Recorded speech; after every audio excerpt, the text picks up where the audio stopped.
نحمده ونصلي على رسوله الكريم اما بعد فاعوذ بالله من الشيطان الرجيم بسم الله الرحمن الرحيم رب اشرح لي صدري ويسر لي امري واحلل عقدة من لساني يفقهوا قولي۔ علماء کے اٹھائے جانے سے پہلے علم حاصل کر لینا چاہیے۔ عبداللہ ابن عمرو ابن العاص کہتے ہیں، میں نے رسول اللہ صلی اللہ علیہ وسلم کو فرماتے ہوئے سنا، بے شک اللہ علم کو اس طرح نہیں اٹھا لے گا کہ اس کو بندوں سے چھین لے، یعنی جس نے علم حاصل کیا ہو اس سے واپس لے لے، بلکہ وہ علماء کو موت دے کر علم اٹھا لے گا۔ حتیٰ کہ جب کوئی عالم باقی نہیں رہے گا تو لوگ جاہلوں کو سردار بنا لیں گے، بس ان سے سوال کیے جائیں گے اور وہ بغیر علم کے فتوے دیں گے، پھر وہ خود بھی گمراہ ہوں گے اور لوگوں کو بھی گمراہ کریں گے، اور یہ قیامت کی نشانیوں میں سے نشانی ہے۔ تو اس لیے انسان کو اس بات کا حریص ہونا چاہیے، اس سے پہلے کہ ایسا فتنے کا دور آئے، انسان علم حاصل کرے، علم کی حفاظت کرے اور علم میں پختگی پیدا کرے۔ 21واں پارہ۔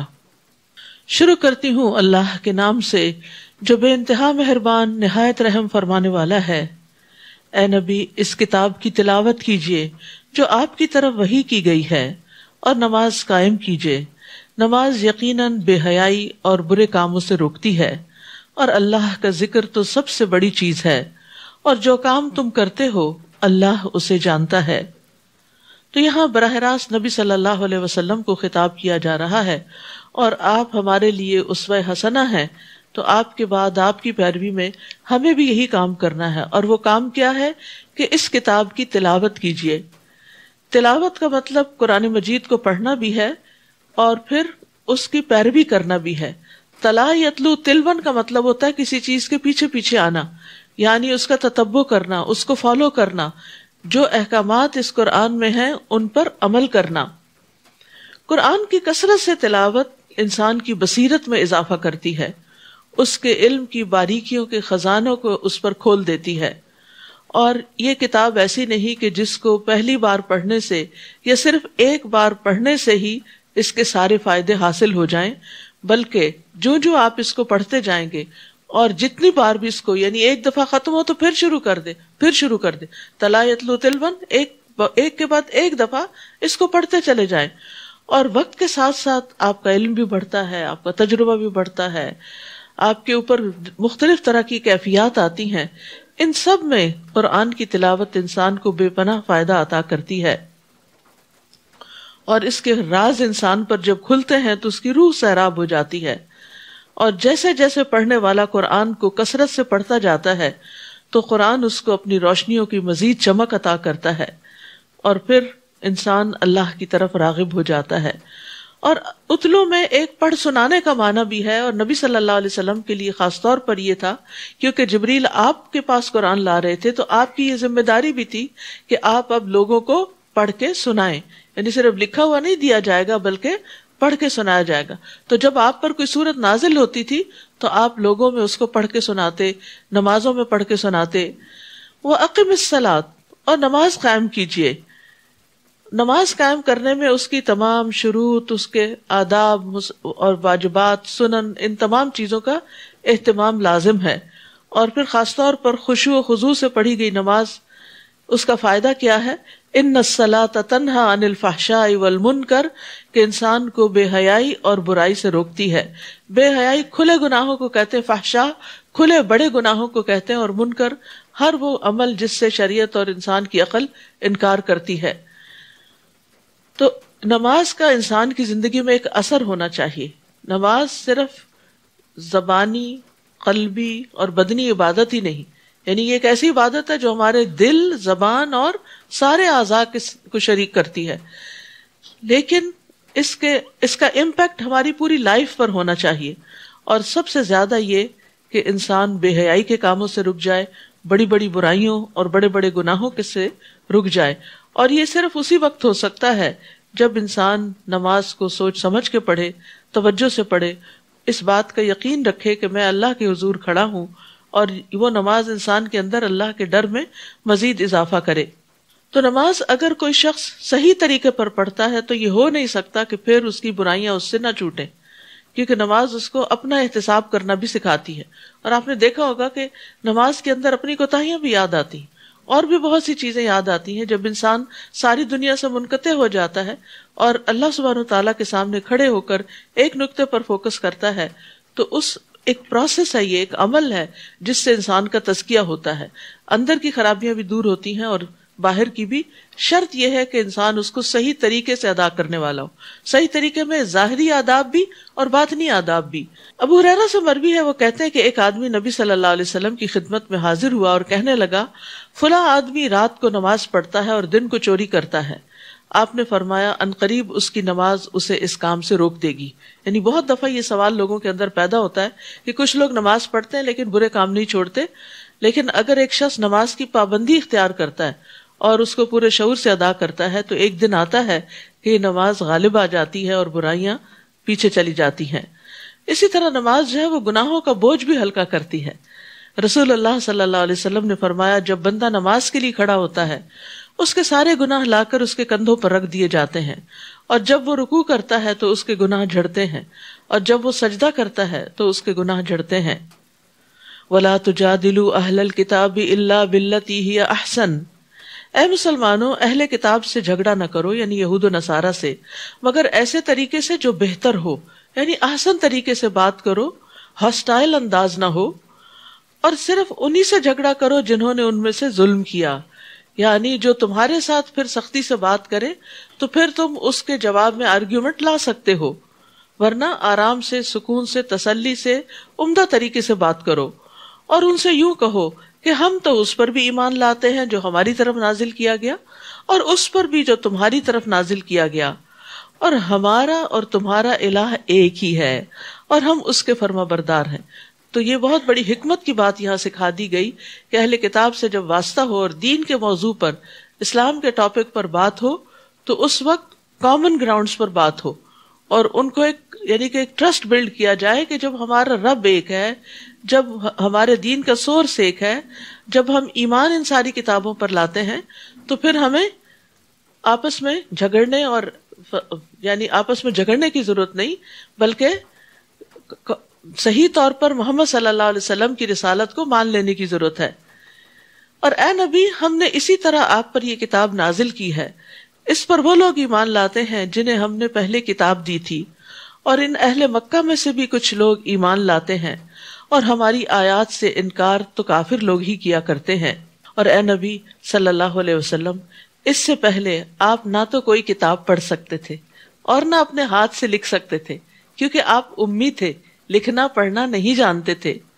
اگر ایسی بات ہوتی تو باطل پرست شبہے میں پڑ سکتے تھے، لیکن اب انہیں یقین ہونا چاہیے کہ ایک نبی جو 40 سال تک اس نے نہ کبھی پڑھا نہ لکھا، اب وہ اتنی بڑی حکمت کی باتیں کرنے لگا ہے، اتنا عمدہ کلام انہیں سنانے لگا ہے، تو یہ اس کے اپنی طرف سے نہیں ہے، یہ اس نے خود نہیں گھڑا، بلکہ اللہ سبحانہ تعالیٰ کی طرف سے ہی آیا ہے. بل ہوا آیات بینات فی صدور الذین اوتوا العلم وما یجحد بآیاتنا الا الظالمون. بلکہ وہ قرآن تو واضح آیات ہیں جو ان لوگوں کے سینوں میں محفوظ ہیں جنہیں علم دیا گیا. تو صاحب علم کون ہوتا ہے؟ جس کے سینے میں قرآن ہوتا ہے. اس لیے ہم میں سے ہر ایک کو اس بات کی حرص اور کوشش دونوں رکھنی چاہیے کہ ہم قرآن کو یاد بھی کریں، یعنی قرآن کو سینے پر میں محفوظ کریں، یعنی جتنا ہمیں حفظ ہے اسی کو کافی نہ سمجھے بلکہ اس سے آگے بڑھیں. اور ہماری آیات سے ظالم لوگوں کے سوا کوئی انکار نہیں کرتا. حقیقت یہ ہے کہ حفظ قرآن جو ہے نا، یہ اللہ تعالیٰ کی بہت بڑی نعمت ہے. حسن کہتے ہیں اس امت کو قرآن کا حفظ عطا کیا گیا، جبکہ ان سے پہلے لوگ صرف اپنی کتاب کو دیکھ کر ہی پڑھ سکتے تھے. یعنی تورات کے حافظ آپ کو نہیں ملیں گے، انجیل کے حافظ نہیں ملیں گے، یہ حافظ آپ کو قرآن ہی کے ملیں گے. اور یہ اس امت پر بہت بڑا انعام ہے اللہ تعالیٰ کا. جب وہ اس کو پڑھ کر بند کرتے تو جو کچھ اس میں حفظ ہوتا اس کو حفظ نہ کر سکتے تھے سوائے انبیاء کے. یعنی تورات اور انجیل وغیرہ کو صرف انبیاء ہی یاد رکھتے. جیسے زبور جو تھی وہ حضرت داؤد کو حفظ تھی، اور وہ یعنی کہ اپنے کام کاج کے دوران اس کو زبانی ہی پڑھ لیا کرتے تھے. اور حافظ قرآن کی بڑی شان ہے، وہ معزز فرشتوں کے ساتھ ہوگا۔ نبی صلی اللہ علیہ وسلم نے فرمایا اس شخص کی مثال جو قرآن پڑھتا ہے اور وہ اس کا حافظ بھی ہے، یعنی صرف حفظ کر کے چھوڑ نہیں دیا بلکہ پڑھتا ہے، وہ ان فرشتوں کے ساتھ ہے جو لکھنے والے یعنی کرامن کاتبین معزز اور بزرگی والے ہیں۔ اور وہ شخص جو قرآن بار بار پڑھتا ہے پھر بھی وہ اس کے لیے دشوار ہے تو اس کے لیے دوہرا اجر ہے۔ اور قیامت کے دن باعمل حافظ قرآن کے والدین کو بھی بہت بڑا اعزاز دیا جائے گا۔ رسول اللہ صلی اللہ علیہ وسلم نے فرمایا جس نے قرآن پڑھا اور سیکھا اور اس پر عمل کیا تو اس کے والدین کو قیامت کے دن نور کا ایسا تاج پہنایا جائے گا جس کی روشنی سورج کی روشنی کی طرح ہوگی، اور اس کے والدین کو ایسے 2 ریشمی ہلے پہنائے جائیں گے کہ پوری دنیا بھی ان 2 ہلوں کی قیمت کے برابر نہ ہوگی۔ وہ کہیں گے یہ ہمیں کیوں پہنایا گیا؟ تو کہا جائے گا تمہارے بچے کے قرآن حاصل کرنے کی وجہ سے۔ آج آپ دیکھیں آپ کا بچہ اگر دنیا میں کوئی ڈگری حاصل کرتا ہے تو اس کو زیادہ سے زیادہ کیسا ڈریس پہنا دیا جاتا ہے ڈگری لیتے وقت، یا اس کو میکسیمم یہ ہوتا ہے کہ اس کے پیرنٹس کو انوائٹ کر لیا جاتا ہے گریجویشن سیریمنی میں، اور ماں باپ اس پر بڑا فخر کرتے ہیں اور بعض اوقات دور دور کا سفر بھی کرتے ہیں کہ ہمارا بچہ جو ہے وہ اس کو ایک آنر دیا جانے والا ہے۔ لیکن آپ سوچئے کہ وہ دن کیسا دن ہوگا، وہ گریجویشن کیسی ہوگی، وہ شان و شوکت کیسی ہوگی کہ جب ایک حافظ قرآن کو بھی بہت کچھ دیا جائے گا، اور صرف اس کو نہیں بلکہ اس کے والدین کو بھی اتنا زیادہ عزت و اکرام بخشا جائے گا۔ تو اس لیے ہمیں صرف اپنے بچوں کی دنیاوی تعلیم ہی کے لیے وقت اور مال اور کوشش نہیں صرف کرنی چاہیے، بلکہ ان کے دین اور آخرت کے لیے بھی فکر کرنی چاہیے۔ حفظ قرآن کا عمل جو ہے یہ بڑا صبر آزما ہوتا ہے، اور اس میں بہت پریشرز ہوتے ہیں۔ ایک تو خود قرآن یاد کرنے کا ہوتا ہے، دوسرا لوگوں کا بڑا پریشر ہوتا ہے، تم کب تک اس کو آؤٹ آف اسکول رکھو گی، کب یہ اسکول کی یا کب دنیا کی تعلیم حاصل کرے گا، کب یہ آگے بڑھے گا، یہ پیچھے رہ رہا ہے، یہ دوسرے بچوں سے بیہائنڈ جا رہا ہے، وغیرہ وغیرہ۔ اپنے دوست رشتہ دار ملنے جلنے والے، حتیٰ کہ بچہ بھی بعض اوقات احساس کمتری کا شکار ہو جاتا ہے کہ شاید میں پیچھے رہ رہا ہوں۔ تو ایسی احادیث جو ہیں ان کو سناتے رہنا چاہیے، کیونکہ اس میں بہت بڑی موٹیویشن ہے، اور اللہ تعالیٰ ہمیں توفیق دے کہ ہم اپنی اولادوں کی ایسی تربیت کر سکیں، اور اللہ ان کو بھی توفیق دے کہ وہ اس قرآن کو حفظ کرنے کے بعد سنبھال بھی سکیں اور مرتے دم تک اس کے محافظ ہوں۔ نیز وہ کہتے ہیں کہ اس نبی پر اس کے رب کی طرف سے کوئی معجزے کیوں نہیں اتارے گئے؟ آپ ان سے کہیے کہ معجزے تو اللہ کے پاس ہیں، اور میں تو صرف ایک کھلم کھلا ڈرانے والا ہوں۔ کیا انہیں یہ کافی نہیں کہ ہم نے ان پر یہ کتاب نازل کی جو انہیں پڑھ کر سنائی جاتی ہے؟ اس میں ایمان لانے والوں کے لیے یقیناً رحمت اور نصیحت ہے۔ یعنی یہ اہل مکہ اور کوئی نشانی کیوں طلب کرتے ہیں، حالانکہ قرآن کریم سب سے بڑی نشانیوں میں سے ایک نشانی ہے، اور نبی صلی اللہ علیہ وسلم کی نبوت بھی اسی سے ثابت ہوتی ہے کہ آپ امی تھے، پڑھے لکھے نہیں تھے، لیکن آپ نے یہ کتاب پیش کی۔ تو وہ اور نشانیاں طلب کرنے کی بجائے اسی نشانی پر غور کریں، اس کو پڑھیں، تو اس سے کیا ہوگا؟ ان کے ایمان میں بھی اور علم اور عمل میں اضافہ ہوگا۔ حقیقت یہ ہے کہ ہر نبی کو معجزے عطا کیے گئے، لیکن وہ کیسے معجزے تھے جو ان کے ساتھ ہی ختم بھی ہو گئے۔ رسول اللہ صلی اللہ علیہ وسلم نے فرمایا ہر نبی کو ایسے معجزے عطا کیے گئے جو اس جیسے دوسرے انبیاء کو بھی عطا کیے گئے، یعنی ملتے جلتے معجزے بھی تھے، اور لوگ اس پر ایمان لائے۔ اور مجھے جو معجزہ عطا کیا گیا وہ وحی الہی یعنی قرآن ہے جو اللہ نے میری طرف نازل کیا ہے، اور مجھے امید ہے کہ قیامت کے دن میری پیروی کرنے والوں کی تعداد ان سے زیادہ ہوگی۔ تو خود نبی صلی اللہ علیہ وسلم کے قول سے یہ پتہ چلتا ہے کہ یہ قرآن ایک معجزہ ہے، اور جس طرح آپ کی رسالت قیامت تک ہے، اسی طرح آپ کا یہ معجزہ بھی قیامت تک باقی رہے گا۔ آپ ان سے کہیے میرے اور تمہارے درمیان گواہی کے لیے اللہ کافی ہے۔ آسمانوں اور زمین میں جو کچھ ہے اسے وہ جانتا ہے، اور جو لوگ باطل کو مانتے اور اللہ کا انکار کرتے ہیں وہی نقصان اٹھانے والے ہیں۔ یہ لوگ آپ سے جلد عذاب لانے کا مطالبہ کرتے ہیں، اور اگر عذاب کا وقت مقرر نہ ہوتا تو وہ ان پر آ چکا ہوتا، اور وہ ان پر اس طرح اچانک آ جائے گا کہ انہیں خبر تک نہ ہوگی۔ یہ آپ سے جلد عذاب لانے کا مطالبہ کرتے ہیں، حالانکہ جہنم کافروں کو گھیرے میں لے چکی ہے۔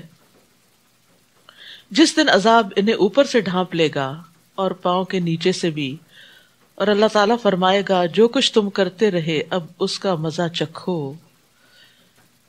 یہ عذاب کی شدت بتائی جا رہی ہے کہ جہنم کا عذاب کتنا سخت ہوگا. آپ تھوڑی دیر کے لیے امیجن کریں کہ آپ کسی کمرے میں ہیں اور اس کمرے کے فلور کو بھی آگ لگ جاتی ہے اور چھت سے بھی آگ ٹپکنے لگتی ہے. تو آپ کیا کرنا چاہیں گے؟ وہاں سے بھاگنا چاہیں گے. لیکن جہنم سے کوئی بھاگ بھی نہیں سکے گا. یہاں جو بات کی جا رہی ہے کہ عذاب اوپر سے بھی ڈھانپ لے گا، اوپر سے بھی اور نیچے سے بھی، اور وہ بیچ میں پھنس جائیں گے اور وہاں سے نکل نہ سکیں گے. تو آخرت کا عذاب، جہنم کا عذاب کوئی معمولی چیز نہیں ہے. اس لیے انسان کو ہر وہ کام چھوڑ دینا چاہیے کہ جس سے اللہ تعالیٰ نے عذاب کی وعید سنائی ہے، یا جس پر اللہ سبحانہ تعالیٰ نے عذاب کی وعید سنائی ہے. یا عبادی الذین آمنوا ان ارضی واسعۃ فایای فاعبدون، اے میرے بندو جو ایمان لائے ہو، میری زمین یقیناً بڑی وسیع ہے، لہذا میری ہی عبادت کرو.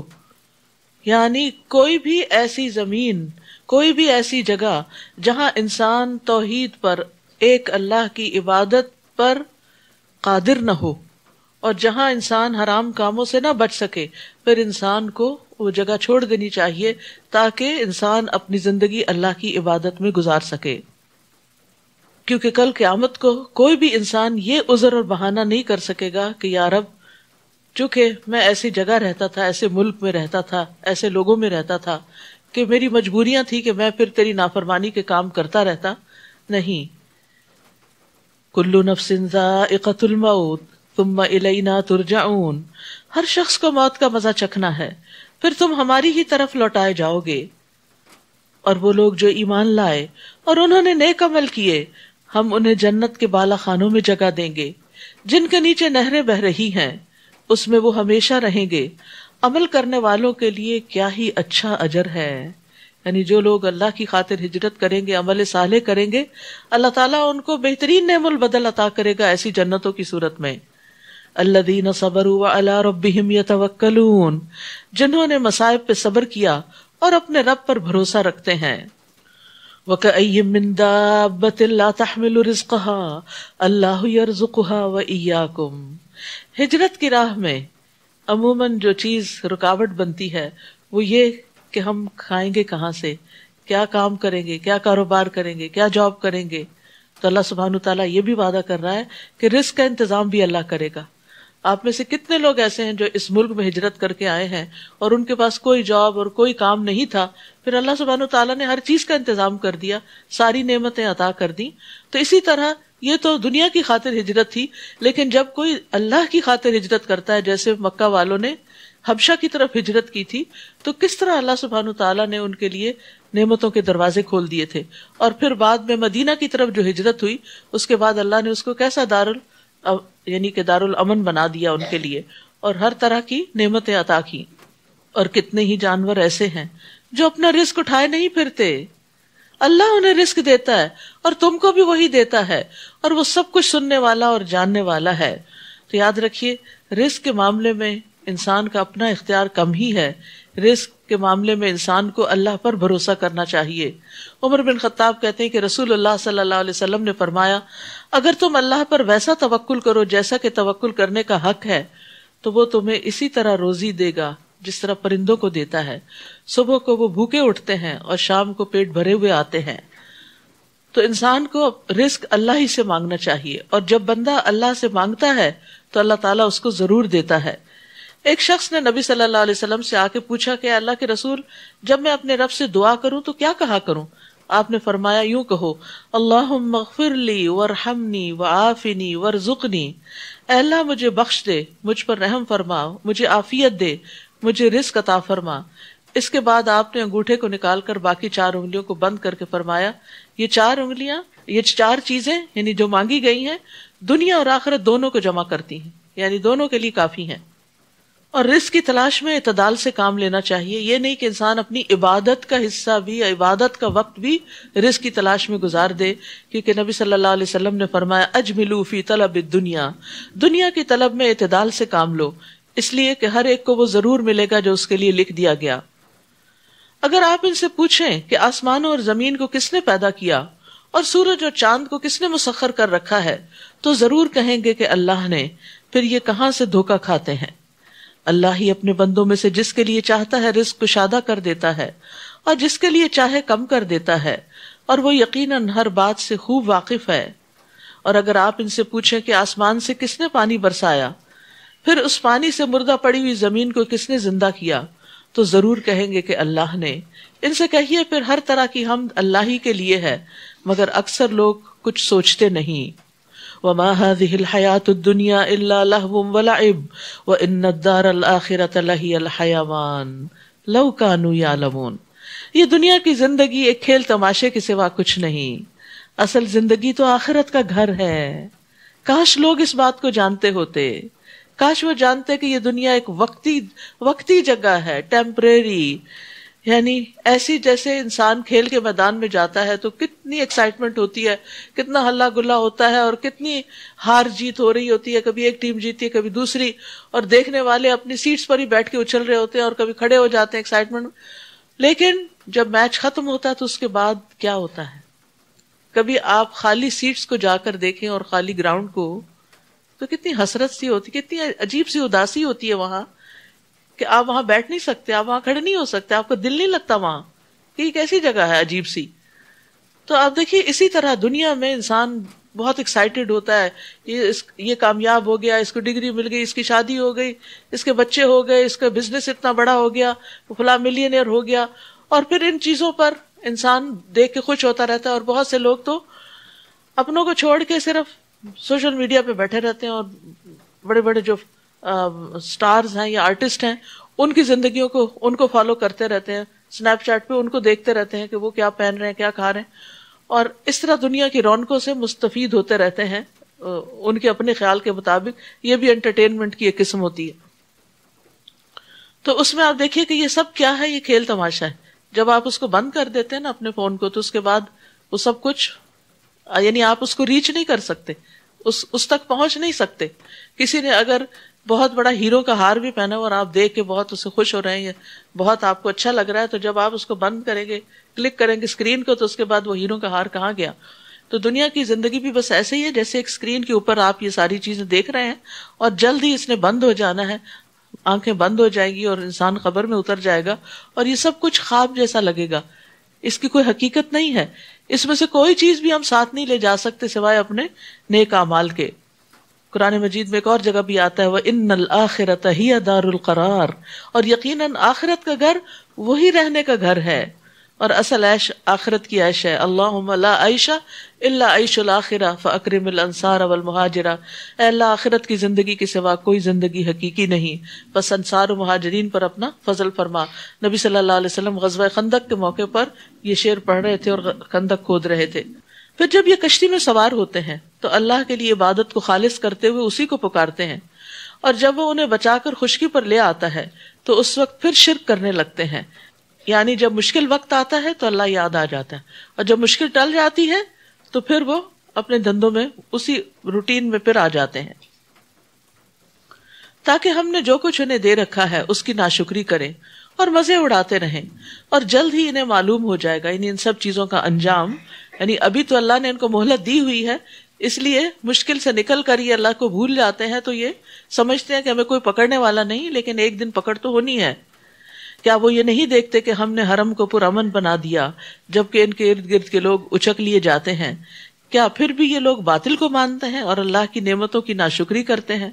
اور اس شخص سے بڑھ کر ظالم کون ہوگا جو خود جھوٹ گھڑ کر اللہ کے ذمے لگا دے، یا اس کے پاس حق آئے تو اسے جھٹلا دے. کیا ایسے کافروں کے لیے دوزخ کا ٹھکانہ کافی نہیں؟ والذین جاہدوا فینا لنہدینہم سبلنا وان اللہ لمع المحسنین. اور جو لوگ ہماری راہ میں جد و جہد کرتے ہیں، سخت محنت کرتے ہیں، ہم یقیناً انہیں اپنی راہیں دکھا دیتے ہیں، اور اللہ تعالیٰ یقیناً نیکی کرنے والوں کے ساتھ ہوتا ہے. تو ہدایت کا تعلق کس کے ساتھ ہے؟ جد و جہد کے ساتھ ہے. یعنی جو محنت کرے گا، کوشش کرے گا اور سخت محنت کرے گا، اللہ سبحانہ تعالیٰ اس کو اپنی طرف آنے کا راستہ یعنی ہدایت کا راستہ ضرور دکھا دے گا. ابن قیم کہتے ہیں اللہ نے جہاد کو ہدایت کے ساتھ معلق کیا. لوگوں میں سے جو زیادہ جہاد کرنے والا، زیادہ محنت کرنے والا ہے، وہ کامل ہدایت والا ہے. اور سب سے زیادہ فرض جہاد نفس کے ساتھ جہاد ہے. یعنی سب سے زیادہ انسان کو سٹرگل اپنے آپ کے ساتھ کرنی پڑتی ہے. خواہش کے ساتھ جہاد کرنا، شیطان کے ساتھ جہاد کرنا اور دنیا کے ساتھ کرنا. جو شخص ان 4 چیزوں کے ساتھ اللہ کی رضا کے لیے جہاد کرتا ہے، اللہ تعالیٰ اسے اپنی رضا کے راستوں کی ہدایت ضرور فرماتا ہے، جو اس سے اس کی جنت کی طرف جو اسے اس کی جنت یعنی اللہ کی جنت کی طرف پہنچا دیتے ہیں. جو شخص جہاد کو چھوڑ دیتا ہے وہ ہدایت سے اس قدر محروم رہ جاتا ہے جس قدر وہ جہاد کو معطل کرتا ہے. تو یاد رکھیے، اب آج کل آپ خوب محنت کر رہے ہیں، بھاگ دوڑ کر کے سفر کر کے یہاں پہنچتے ہیں، تو یہ سب کچھ کیا ہے؟ یہ جہاد ہے، یہ محنت ہے. اور یہاں آنے کے لیے جو گھر کے کاموں میں دوڑ لگاتے ہیں آپ اور باقی ذمہ داریوں کو پورا کرتے ہیں یا ان کو یعنی ایک طرف کرتے ہیں، تو اس میں آپ کی نیند بھی قربان ہوتی ہے، آپ کی بہت سی خواہشات کہ آپ کھانا چاہتے ہیں، آپ آرام کرنا چاہتے ہیں، وہ سب چھوڑ کے آپ محنت کر کے قرآن سمجھنے کے لیے آتے ہیں. تو والذین جاہدوا فینا لنہدینہم سبلنا، تو وہ کچھ لے کے بھی جاتے ہیں. آپ سوچئے، اگر آپ امیجن کریں کہ آپ جب یہاں اندر آئے ہیں اور آپ سوچیں آج 21ویں پارے میں کیا ہے، شاید آپ بالکل بلیک آؤٹ ہوں کہ آپ کو کچھ پتا نہ ہو، ایک آیت کا بھی نہ پتا ہو کہ کیا 21ویں پارے میں. اگر میں آپ سے پوچھوں 22ویں پارے میں کیا ہے، تو آپ کو کچھ یاد نہیں ہوگا کہ کیا ہے 22ویں پارے میں. لیکن جب ہم یہاں آتے ہیں، بیٹھتے ہیں، سنتے ہیں، سمجھتے ہیں، غور و فکر کرتے ہیں اور جب واپس جاتے ہیں تو پھر یہی خیالات ہمارے ساتھ رہتے ہیں اور کہیں نہ کہیں کسی نہ کسی بات پر ضرور عمل ہوتا ہے اللہ کے فضل سے. تو یہ انسان کا مجاہدہ ہے اپنے ساتھ اور اللہ کے راستے میں کہ مجھے اللہ کے راستے کی ہدایت مل جائے. تو جو شخص یہ محنت کرے گا وہ ہدایت پائے گا. لیکن جو لوگ اس چیز کے لیے وقت نہیں نکالتے، حالانکہ وہ نکال سکتے ہیں، اگر آپ نے قربانیاں کی ہیں تو وہ بھی کر سکتے ہیں، اور اگر وہ نہیں کرتے تو پھر یہ لطف اور یہ ایمان کی حلاوت اور یہ ہدایت اور روشنی اور رستے کی رہنمائی اور نیک اعمال کا علم یہ ان کو حاصل نہیں ہوتا. پھر بعض اوقات وہ صرف اپنی کنفیوژنز میں رہتے ہیں، ریگریٹس میں رہتے ہیں، پشیمانیوں میں رہتے ہیں، کیونکہ قرآن دلوں کے لیے شفا بھی ہے. تو جب تک یہ محنت انسان کرے نا، اس وقت تک یہ سب دولت حاصل نہیں ہو سکتی. تو یہ اللہ کا وعدہ ہے، جو محنت کرے گا میں اس کو ضرور عطا بھی کروں گا. جہاں تک نفس سے مجاہدے کا تعلق ہے تو یہ اکبر سب سے بڑا جہاد ہے. ابو سلیمان دارانی کہتے ہیں اس آیت میں جہاد سے مراد کافروں کے ساتھ جنگ کرنا نہیں بلکہ دین کی حمایت اور مدد کرنا، باطل پرستوں کا رد کرنا، ظالموں کو روکنا، نیکی کا حکم دینا، برائی سے روکنا ہے. اور اس جہاد میں نفسوں کا اللہ کی اطاعت میں کوشش کرنا بھی شامل ہے، اور یہی جہاد اکبر ہے. یعنی نفس کو اللہ کی اطاعت کے لیے راغب کرنا، یہ کیا ہے؟ جہاد اکبر ہے. رسول اللہ صلی اللہ علیہ وسلم نے فرمایا، مسند احمد کی روایت ہے، مجاہد وہ ہوتا ہے جو اللہ کی اطاعت کے معاملے میں اپنے نفس سے جہاد کرے. یعنی نفس جو ہے نا وہ برائی پہ اکساتا ہے، ان النفس لامارۃ بالسوء. لیکن انسان جب نفس کی نہیں مانتا، اپنی نیند قربان کرتا ہے، بھوک قربان کرتا ہے اور روزہ رکھ لیتا ہے اور قیام اللیل کرتا ہے، تو یہ دراصل اپنے ساتھ کیا کر رہا ہوتا ہے؟ جہاد کر رہا ہوتا ہے. تو مجاہد وہ ہوتا ہے جو اللہ کی اطاعت کے معاملے میں اپنے نفس سے جہاد کرے.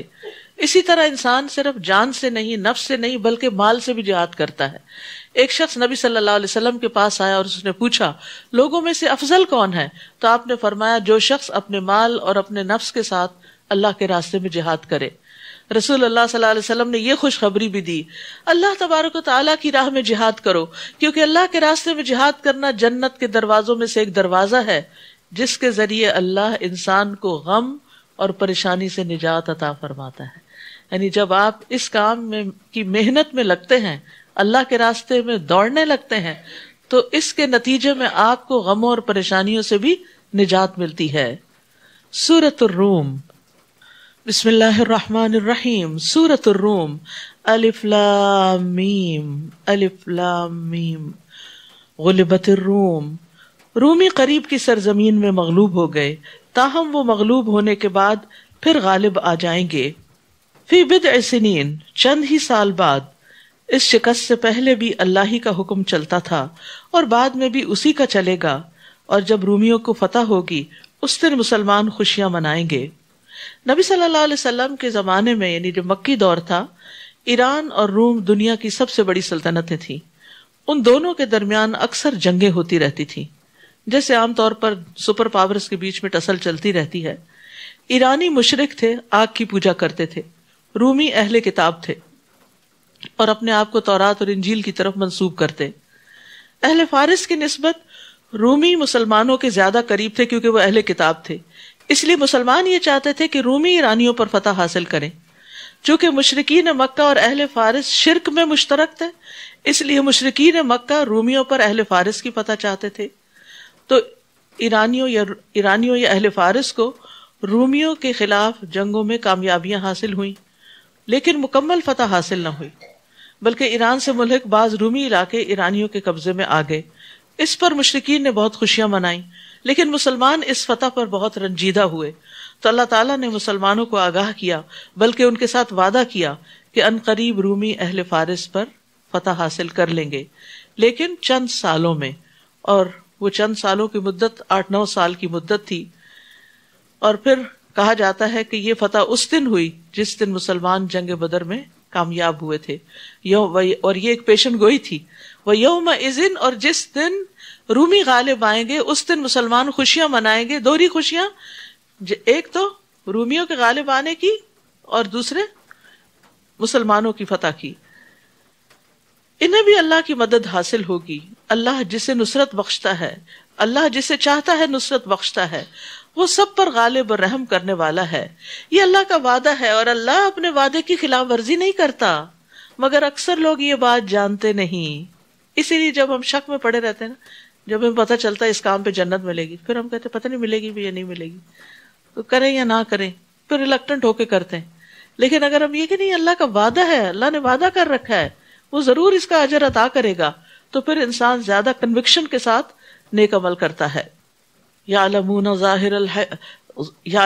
ظاہرا من الحیات الدنیا وہم عن الآخرۃ ہم غافلون. وہ صرف دنیا کی زندگی کا ظاہری پہلو جانتے ہیں، صرف دنیا کی کامیابیوں کو جانتے ہیں، اور آخرت سے وہ بالکل غافل ہیں. حسن بصری کہتے ہیں ان میں سے کوئی شخص ایک درہم کو اپنے ناخن سے ٹھوکر مار کے اس کا وزن تو معلوم کر لیتا ہے کہ یہ کتنے گرام کا ہے، اور اس میں غلطی نہیں کھاتا، مگر اس کو اچھی طرح نماز نہیں پڑھنی آتی. یہ ہے اس آیت کا مطلب کہ یعلمون ظاہرا من الحیات الدنیا، دنیا کی زندگی میں بڑے ماہر ہیں، لیکن دین کے معاملے میں بالکل کورے نکمے. اور بہت سے لوگ دنیا میں بہت آگے چلے جاتے ہیں، بہت یعنی ایکسٹرا آرڈنری کامیابیاں حاصل کرتے ہیں، لیکن قرآن پڑھنا ہی نہیں جانتے، یا اسی طرح انہیں نہیں پتا کہ انہیں اس مال پر جو انہوں نے کما رکھا ہے زکوٰۃ بھی دینی ہے. تو جو لوگ معیشت کے اسباب جانیں لیکن آخرت کو نہ جانیں، جو لوگ اپنی کھیتی باڑی کرنا جانیں لیکن دین کا کوئی علم ان کے پاس نہ ہو، جو لوگ کنسٹرکشن کا کام تو جانیں لیکن آخرت کے لیے کیا تعمیر کرنا، جنت کن کاموں سے تعمیر ہوتی ہے وہ نہ جانے، تو ایسے ہی لوگ اس آیت کا مصداق ہیں.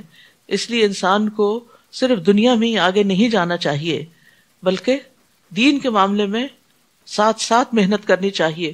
اور جس طرح روزانہ انسان اپنی دنیا کے لیے کام کرتا ہے، اسی طرح روزانہ دین کا علم بھی حاصل کرتے چلے جانا چاہیے. عبداللہ بن مسعود کہتے ہیں کہ رسول اللہ صلی اللہ علیہ وسلم نے فرمایا، جو چیز بھی تمہیں جنت کے قریب کر سکتی ہے میں نے تمہیں اس کا حکم دے دیا ہے، اور جو چیز تمہیں جہنم کے قریب کر سکتی تھی میں نے تمہیں اس سے منع کر دیا. یعنی ساری چیزوں کا علم موجود ہے. اب اگر کوئی شخص اس سے فائدہ نہ اٹھائے تو وہ اس کا اپنا نقصان ہے. اولم یتفکروا فی انفسہم، کیا انہوں نے کبھی اپنے آپ میں غور و فکر نہیں کیا؟ اللہ نے آسمانوں اور زمین اور جو کچھ ان کے درمیان ہے ان سب کو کسی حقیقی مصلحت اور ایک مقرر وقت تک کے لیے پیدا کیا ہے، مگر لوگوں میں سے اکثر اپنے رب کی ملاقات کے منکر ہیں. کیا ان لوگوں نے زمین میں چل پھر کر یہ نہیں دیکھا کہ ان لوگوں کا انجام کیا ہوا جو ان سے پہلے گزر چکے ہیں؟ وہ لوگ قوت میں بھی ان سے کہیں زیادہ تھے، اور جتنا ان لوگوں نے زمین کو آباد کیا ہے انہوں نے زمین کو پھاڑ کر اس سے زیادہ آباد کیا تھا. ان کے پاس بھی ہمارے رسول واضح دلائل لے کر آئے تھے. اللہ کا ان پر ظلم کرنے کا ارادہ نہیں تھا، بلکہ وہ خود ہی اپنے آپ پر ظلم کر رہے تھے. پھر جن لوگوں نے برائیاں کی تھی ان کا انجام بھی برا ہی ہوا، کیونکہ انہوں نے اللہ کی آیات کو جھٹلایا اور وہ ان کا مذاق اڑایا کرتے تھے. اللہ یبدأ الخلق ثم یعیدہ ثم الیہ ترجعون. اللہ ہی مخلوق کی ابتدا کرتا ہے، پھر وہی اس کو دوبارہ بنائے گا، پھر اسی کی طرف تم لوٹائے جاؤ گے. اور جس دن قیامت قائم ہوگی تو مجرم لوگ سخت مایوس ہو جائیں گے، کیونکہ انہیں نظر آئے گا کہ اس دن کی تو ہم نے تیاری ہی نہیں کی تھی. اور یہاں قیامت کو ساعہ کہا گیا ہے، گھڑی، جس دن وہ گھڑی آ جائے گی، کیونکہ قیامت کلمحم بالبصر، آنکھ جھپکنے کی دیر یا اس سے بھی جلدی واقع ہو جائے گی. اور جس دن قیامت قائم ہوگی لوگ الگ الگ گروہوں میں بٹ جائیں گے، الگ الگ گروہ بن جائیں گے. فَأَمَّا الَّذِينَ آمَنُوا وَعَمِلُوا الصَّالِحَاتِ فَهُمْ فِي رَوْضَةٍ يُحْبَرُونَ. یعنی جو لوگ ایمان لائے اور نیک عمل کیے تو وہ جنت کے باغیچوں میں خوش و خرم ہوں گے.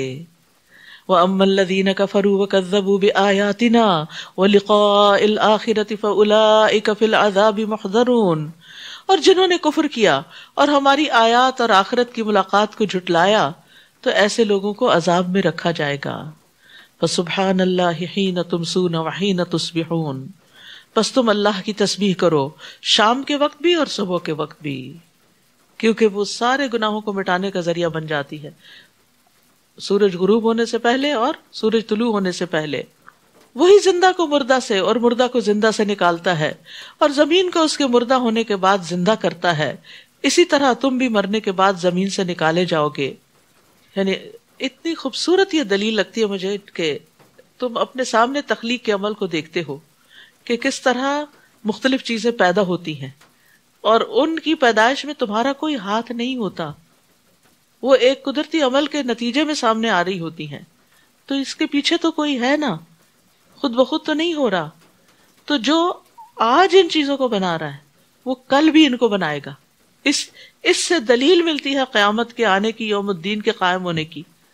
اور اس لیے یقین رکھنا چاہیے. کبھی ہوتا نا انسان کے دل میں کبھی شک آ ہی جاتا ہے تو شک نہیں کرنا چاہیے. اگر کبھی شک آئے تو ایسے ہی دلائل پر غور کرے.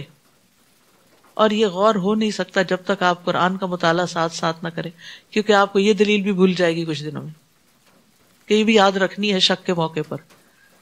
تو جب دوبارہ پڑھیں گے تو پھر یاد آ جائے گا کہ ہاں واقعی جس رب نے اب آسمانوں کو پیدا کیا جبکہ یہ پہلے کچھ نہ تھے. زمین چلے وہ تو ہم جب سے پیدا ہوئے دیکھ رہے ہیں، لیکن بہت سی چیزیں تو زمین سے ہمارے سامنے اگتی ہوئی نظر آتی ہیں. انڈے سے چوزے نکلتے ہوئے ہمارے سامنے نظر آتے ہیں کہ یہ انڈے کے اندر یہ سب کچھ کہاں سے آ گیا. ہم نے تو یہ گوشت ووشت نہیں ڈالا تھا اندر جو چکن کے صورت میں نکلا ہے. تو یہ چیزیں انسان کو اس بات کا یقین دلاتی ہیں، اور انہی دلائل سے انسان کو سمجھایا گیا ہے کہ قیامت ضرور آئے گی. اور اس کی نشانیوں میں سے ایک یہ ہے کہ اس نے تمہیں مٹی سے پیدا کیا، پھر اب تم ایک انسان ہو جو ہر جگہ پھیل رہے ہو. آدم کی تخلیق مٹی سے ہوئی تھی.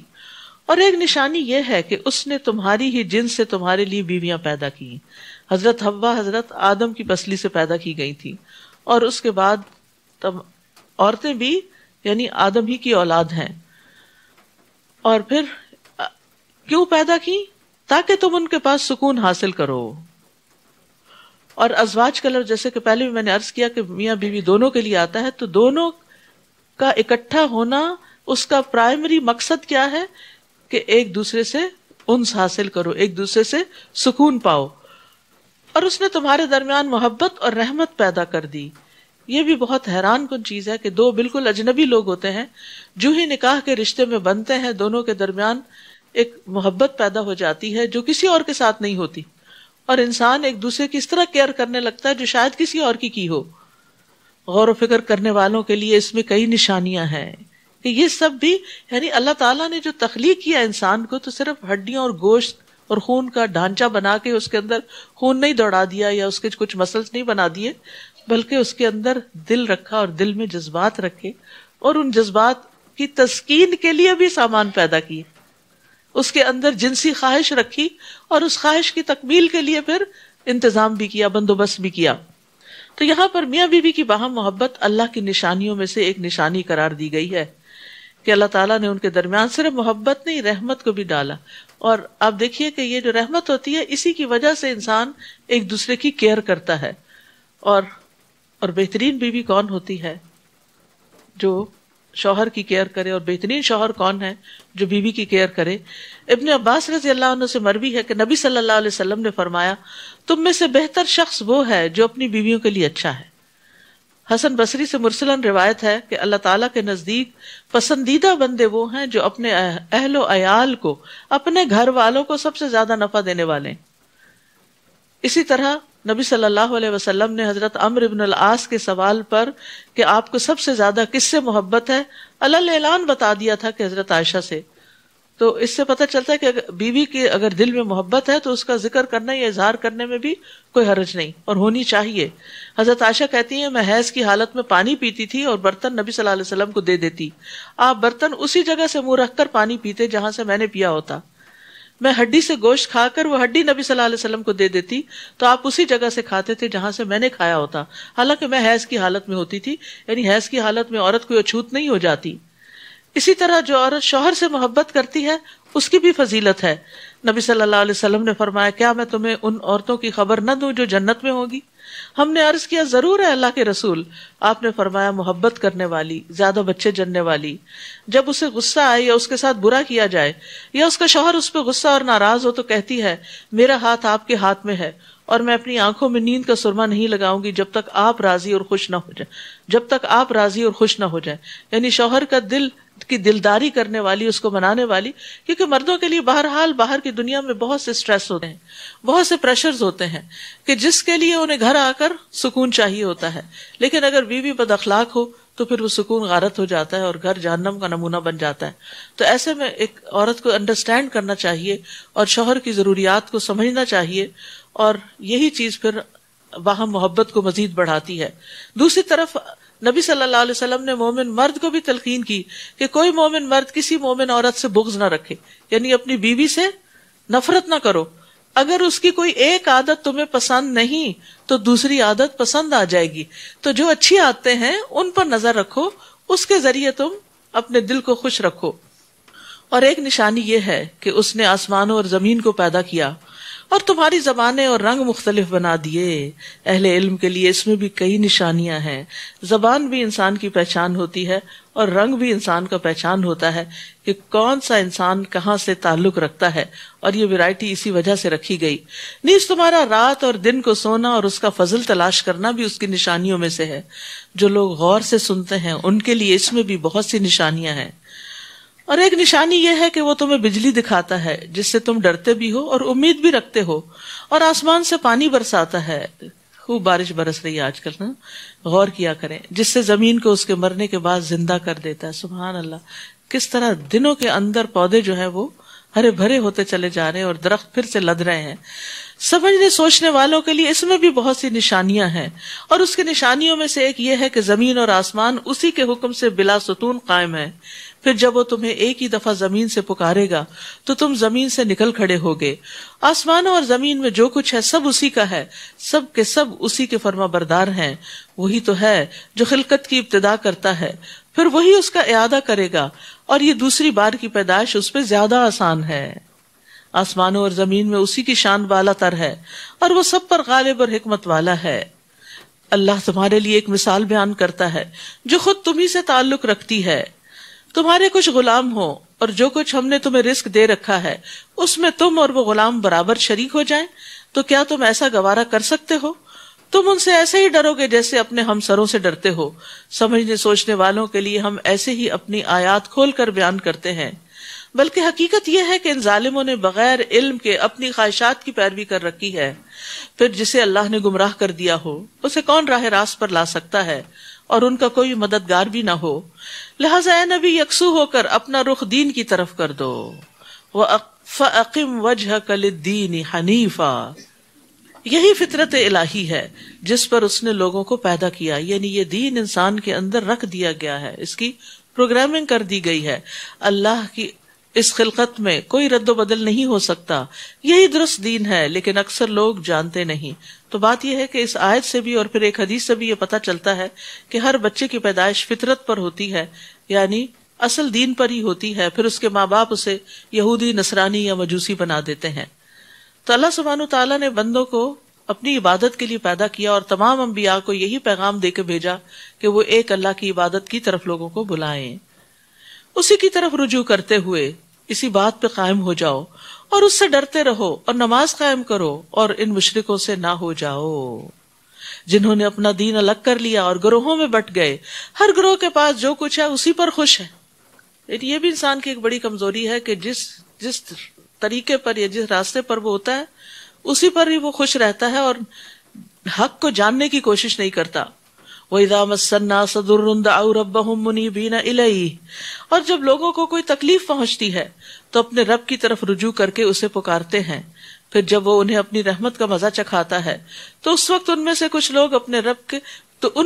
لوگ اس وقت اپنے رب سے شرک کرنے لگتے ہیں تاکہ اس نعمت کی ناشکری کریں جو ہم نے انہیں دے رکھی ہے. بس مزے کر لو جلد ہی تمہیں حقیقت معلوم ہو جائے گی. یا ہم نے ان پر کوئی دلیل اتاری ہے جو اس شرک کو صحیح بتاتی ہو؟ یعنی شرک کرنے کی دلیل کیا ہے سوائے اس کے کہ باپ دادا کی پیروی ہے؟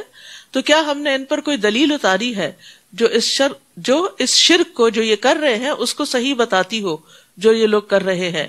اور جب ہم لوگوں کو اپنی رحمت کا مزہ چکھاتے ہیں تو یہ اترانے لگتے ہیں اور جب ان کے اپنے اعمال کی وجہ سے انہیں کوئی تکلیف پہنچتی ہے تو مایوس ہو جاتے ہیں.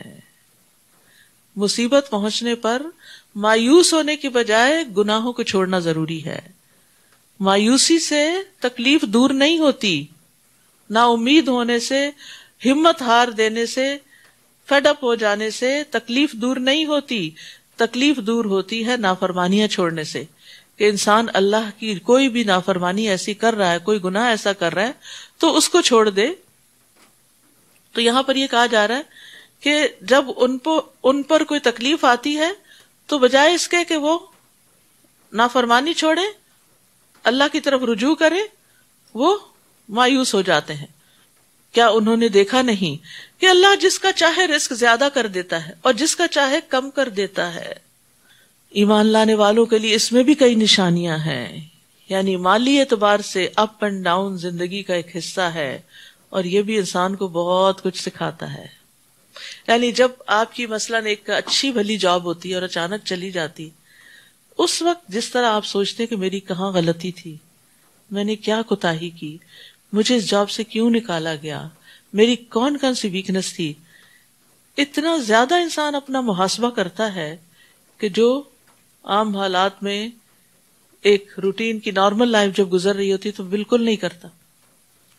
آپ کا بزنس تھا بہت اچھا، اس میں کوئی نقصان ہو گیا کسی بھی طرح سے، تو جب رزق میں کمی آتی ہے تو انسان لازماً اللہ کی طرف متوجہ ہوتا ہے. اور وہ متوجہ دو طرح ہوتا ہے، ایک اللہ سے ناراض ہو کے اور ایک اللہ سے راضی ہونے کے لیے، اللہ کو راضی کرنے کے لیے.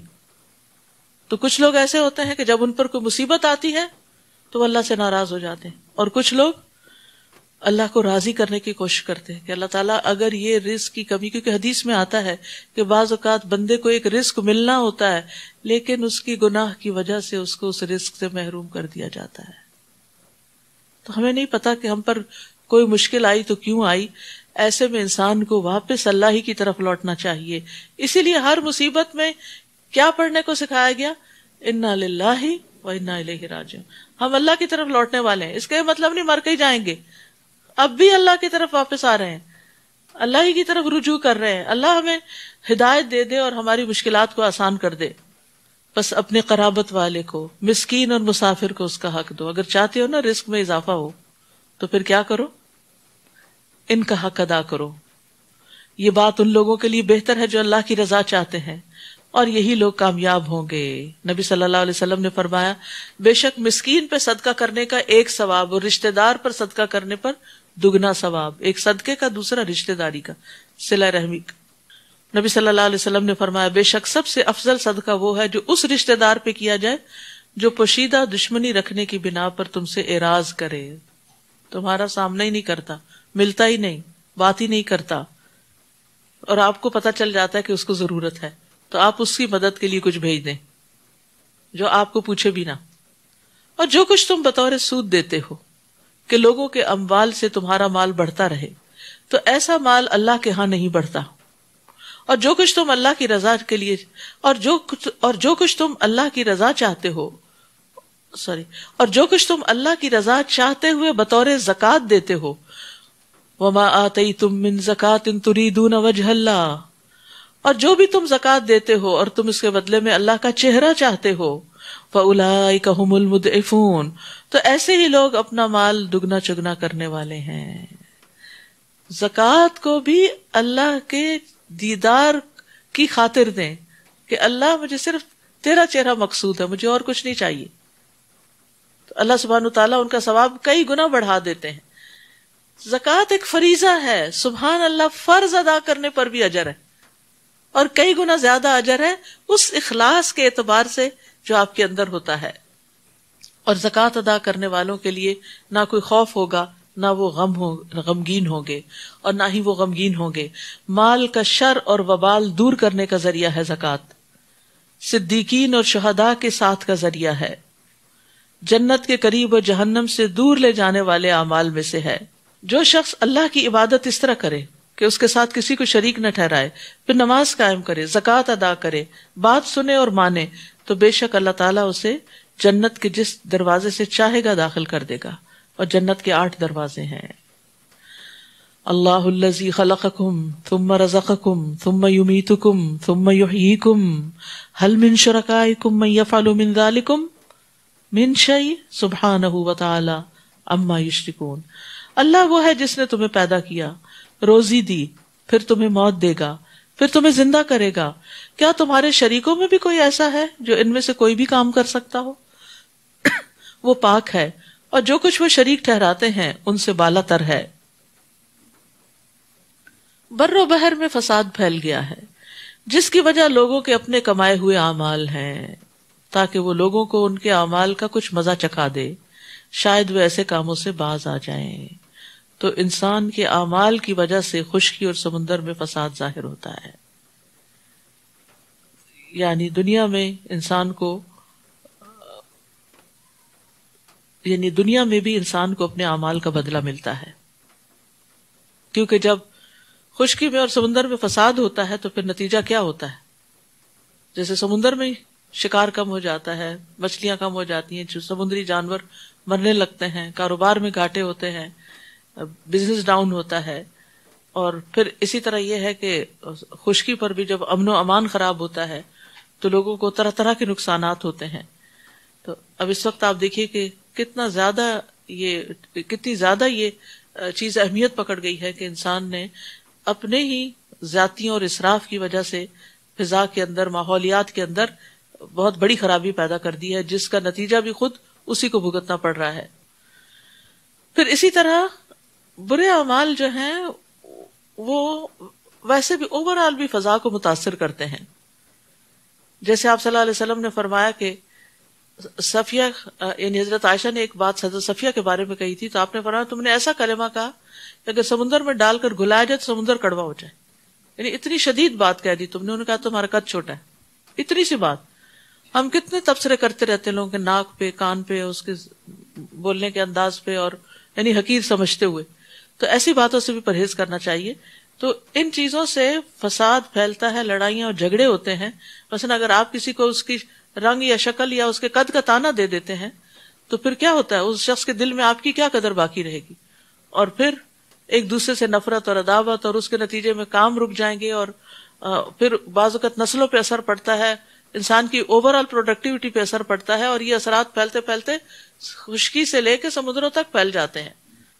یعنی فزیکلی بھی جب آپ ریسورسز کا غلط استعمال کرتے ہیں تو فساد ہوتا ہے، اور اسی طرح آپ کے اخلاق اور رویے اور بیہیویئر بھی تباہی لاتے ہیں۔ جیسے حدیث میں آتا ہے جب لوگ ماپ تول میں کمی کرتے ہیں تو انہیں قحط سالیاں، سخت تکلیفیں اور بادشاہوں کے ظلم دبوچ لیتے ہیں۔ جب کسی قوم میں بدکاری عام ہو جاتی ہے اور وہ اعلانیہ اس کا ارتکاب کرتے ہیں تو ان میں طاعون اور مختلف بیماریاں جو ان کے پہلوں میں نہیں تھی وہ پھیل جاتی ہیں۔ اسی طرح جو زکوٰۃ نہیں دیتے تو آسمان سے بارش کا نزول بند ہو جاتا ہے۔ قل سیروا فی الارض فانظروا کیف کان عاقبۃ الذین من قبل کان اکثرهم مشرکین۔ آپ ان سے کہیے ذرا زمین میں چل پھر کر تو دیکھو کہ جو لوگ تم سے پہلے تھے ان کا انجام کیسا ہوا، ان میں سے اکثر مشرک ہی تھے۔ بس اے نبی اپنی توجہ درست اور متوازن دین کی طرف مرکوز کیجیے، اس سے پہلے کہ وہ دن آ جائے جس کی اللہ تعالیٰ کی طرف سے ٹلنے کی کوئی صورت نہیں۔ اس دن لوگ جدا جدا ہو جائیں گے، الگ الگ ہو جائیں گے، کوئی کسی کو نہیں پوچھے گا. جس نے کفر کیا تو اس کا وبال اسی پر ہے، اور جس نے نیک عمل کیے تو وہ اپنی ہی فلاح کی راہ ہموار کر رہے ہیں. تاکہ جو لوگ ایمان لائے اور نیک عمل کرتے رہے انہیں اپنی مہربانی سے اس کا بدلہ دے. وہ یقیناً کافروں کو پسند نہیں کرتا. اور اس کی نشانیوں میں سے ایک یہ ہے کہ وہ ہواؤں کو خوشخبری دینے والی بنا کر بھیجتا ہے، اور اس لیے کہ تمہیں اپنی رحمت سے لطف اندوز کرے، نیز اس لیے کہ اس کے حکم سے کشتیاں چلیں اور تم اس کا فضل تلاش کرو اور اس کے شکر گزار بنو. تو یاد رکھیے ہوا بھی اللہ کی نشانی میں سے ایک نشانی ہے، اور اللہ تعالیٰ ہی اس کو چھوڑتا ہے. اس لیے اگر ہوا تیز ہو اور کچھ اڑا کے لے جائے تو ہوا کو گالی نہ دیں، ہوا کو برا بلا نہ کہیں. رسول اللہ صلی اللہ علیہ وسلم نے فرمایا ہوا اللہ کی رحمت میں سے ہے. تو ایک صحابی نے کہا کہ اللہ کی ہوا رحمت بھی لاتی ہے، اور کہ اللہ کی ہوا تو رحمت اور عذاب بھی لاتی ہے. جب اس کو دیکھو تو پھر اس کو برا نہ کہو، بلکہ اللہ سے خیر کا سوال کرو اور شر کی پناہ مانگو، اور ہوا کو لان تان نہ کرو. ایک اور حدیث میں آتا ہے کیونکہ یہ تو اللہ کے حکم کی پابند ہے، جس نے کسی ایسی چیز پر لعنت کی جو اس کی مستحق نہ ہو تو وہ لعنت پلٹ کر اسی پہ پڑتی ہے جو لعنت بھیج رہا ہو. تو یہ ایک حقیقت ہے کہ ہوا جہاں اللہ کی رحمت ہے وہاں قوموں پر عذاب بھی لائی ہے. لیکن یہ ہے کہ بہرحال عام طور پر جو روزمرہ ہوا چلتی ہے وہ اس کے بڑے فائدے ہیں. وَلَقَدْ أَرْسَلْنَا مِن قَبْلِكَ رُسُلًا إِلَىٰ قَوْمِهِمْ فَجَاءُوهُمْ بِالْبَيِّنَاتِ. اور آپ سے پہلے ہم نے کئی رسول ان کی قوموں کی طرف بھیجے جو روشن دلیلیں لے کر ان کے پاس آئے. پھر جو لوگ مجرم تھے ہم نے ان سے انتقام لے لیا، اور مومنوں کی مدد کرنا ہمارا حق تھا. اللہ وہ ہے جو ہوائیں بھیجتا ہے تو وہ بادل کو اٹھا لاتی ہیں، پھر اللہ جیسے چاہتا ہے اس بادل کو آسمان میں پھیلا دیتا ہے اور اسے ٹکڑیاں بنا دیتا ہے. پھر تو دیکھتا ہے کہ بارش کے قطرے اس میں سے نکل آتے ہیں. پھر جب اللہ اپنے بندوں میں سے جن پر چاہے بارش برسا دیتا ہے تو وہ خوش ہو جاتے ہیں. اور یہ سارا منظر ہم دیکھتے رہتے ہیں، ہوا چلتی ہے، بادل آتے ہیں، پھر بادل اکٹھے ہوتے ہیں، پھر بارش برستی ہے، پھر بندے خوش ہو جاتے ہیں کیونکہ فضا دھل جاتی ہے، ہر چیز نکھر جاتی ہے. تو اس کے فائدے ہی فائدے ہیں ایز لانگ ایز وہ اپنی لمٹ کے اندر ہو. حالانکہ وہ اس بارش کے برسنے سے پہلے مایوس ہو چکے تھے. فانظر الی آثار رحمت اللہ. اب اللہ کی رحمت کے نتائج پر غور کیجئے کہ وہ کیسے زمین کو مردہ ہونے کے بعد زندہ کر دیتا ہے. یقیناً وہی مردوں کو زندگی بخشنے والا اور وہی ہر چیز پر قادر ہے. اور اگر ہم ایسی ہوا بھیج دیں جس کے اثر سے وہ اپنی کھیتی کو زرد پڑتا دیکھیں تو اس کے بعد وہ ناشکری کرتے ہیں. یعنی جب ہوا تکلیف لاتی ہے تو پھر توبہ کرنے کی بجائے ناشکری کرنے لگ جاتے ہیں. فَإِنَّكَ لَا تُسْمِعُ الْمَوْتَىٰ وَلَا تُسْمِعُ الصُّمَّ الدُّعَاءَ إِذَا وَلَّوْا مُدْبِرِينَ. اے نبی آپ تو نہ مردوں کو سنا سکتے ہیں اور نہ بہروں کو اپنی پکار سنا سکتے ہیں جبکہ وہ پیٹ پھیرے بھاگے جا رہے ہوں، اور نہ ہی آپ اندھوں کو ان کی گمراہی سے نکال کر ہدایت دے سکتے ہیں. آپ تو صرف انہیں سنا سکتے ہیں جو ہماری آیات پر ایمان رکھتے ہیں اور وہ سر تسلیم خم کر دیتے ہیں. اللہ الذی خلقکم من ضعف ثم جعل من بعد ضعف قوة ثم جعل من بعد قوة ضعفا وشیبہ یخلق ما یشاء وهو العلیم القدیر. اللہ وہ ہے جس نے تمہیں کمزور سی حالت میں پیدا کیا، پھر اس کمزوری کے بعد تمہیں قوت بخشی، پھر اس قوت کے بعد تمہیں کمزور بوڑھا بنا دیا. بچپن میں انسان کمزور ہوتا ہے، جوانی میں طاقتور ہو جاتا ہے، بڑھاپے میں پھر بچہ بن جاتا ہے. وہ جیسے چاہے پیدا کرتا ہے اور وہ سب کچھ جاننے والا اور قدرت والا ہے.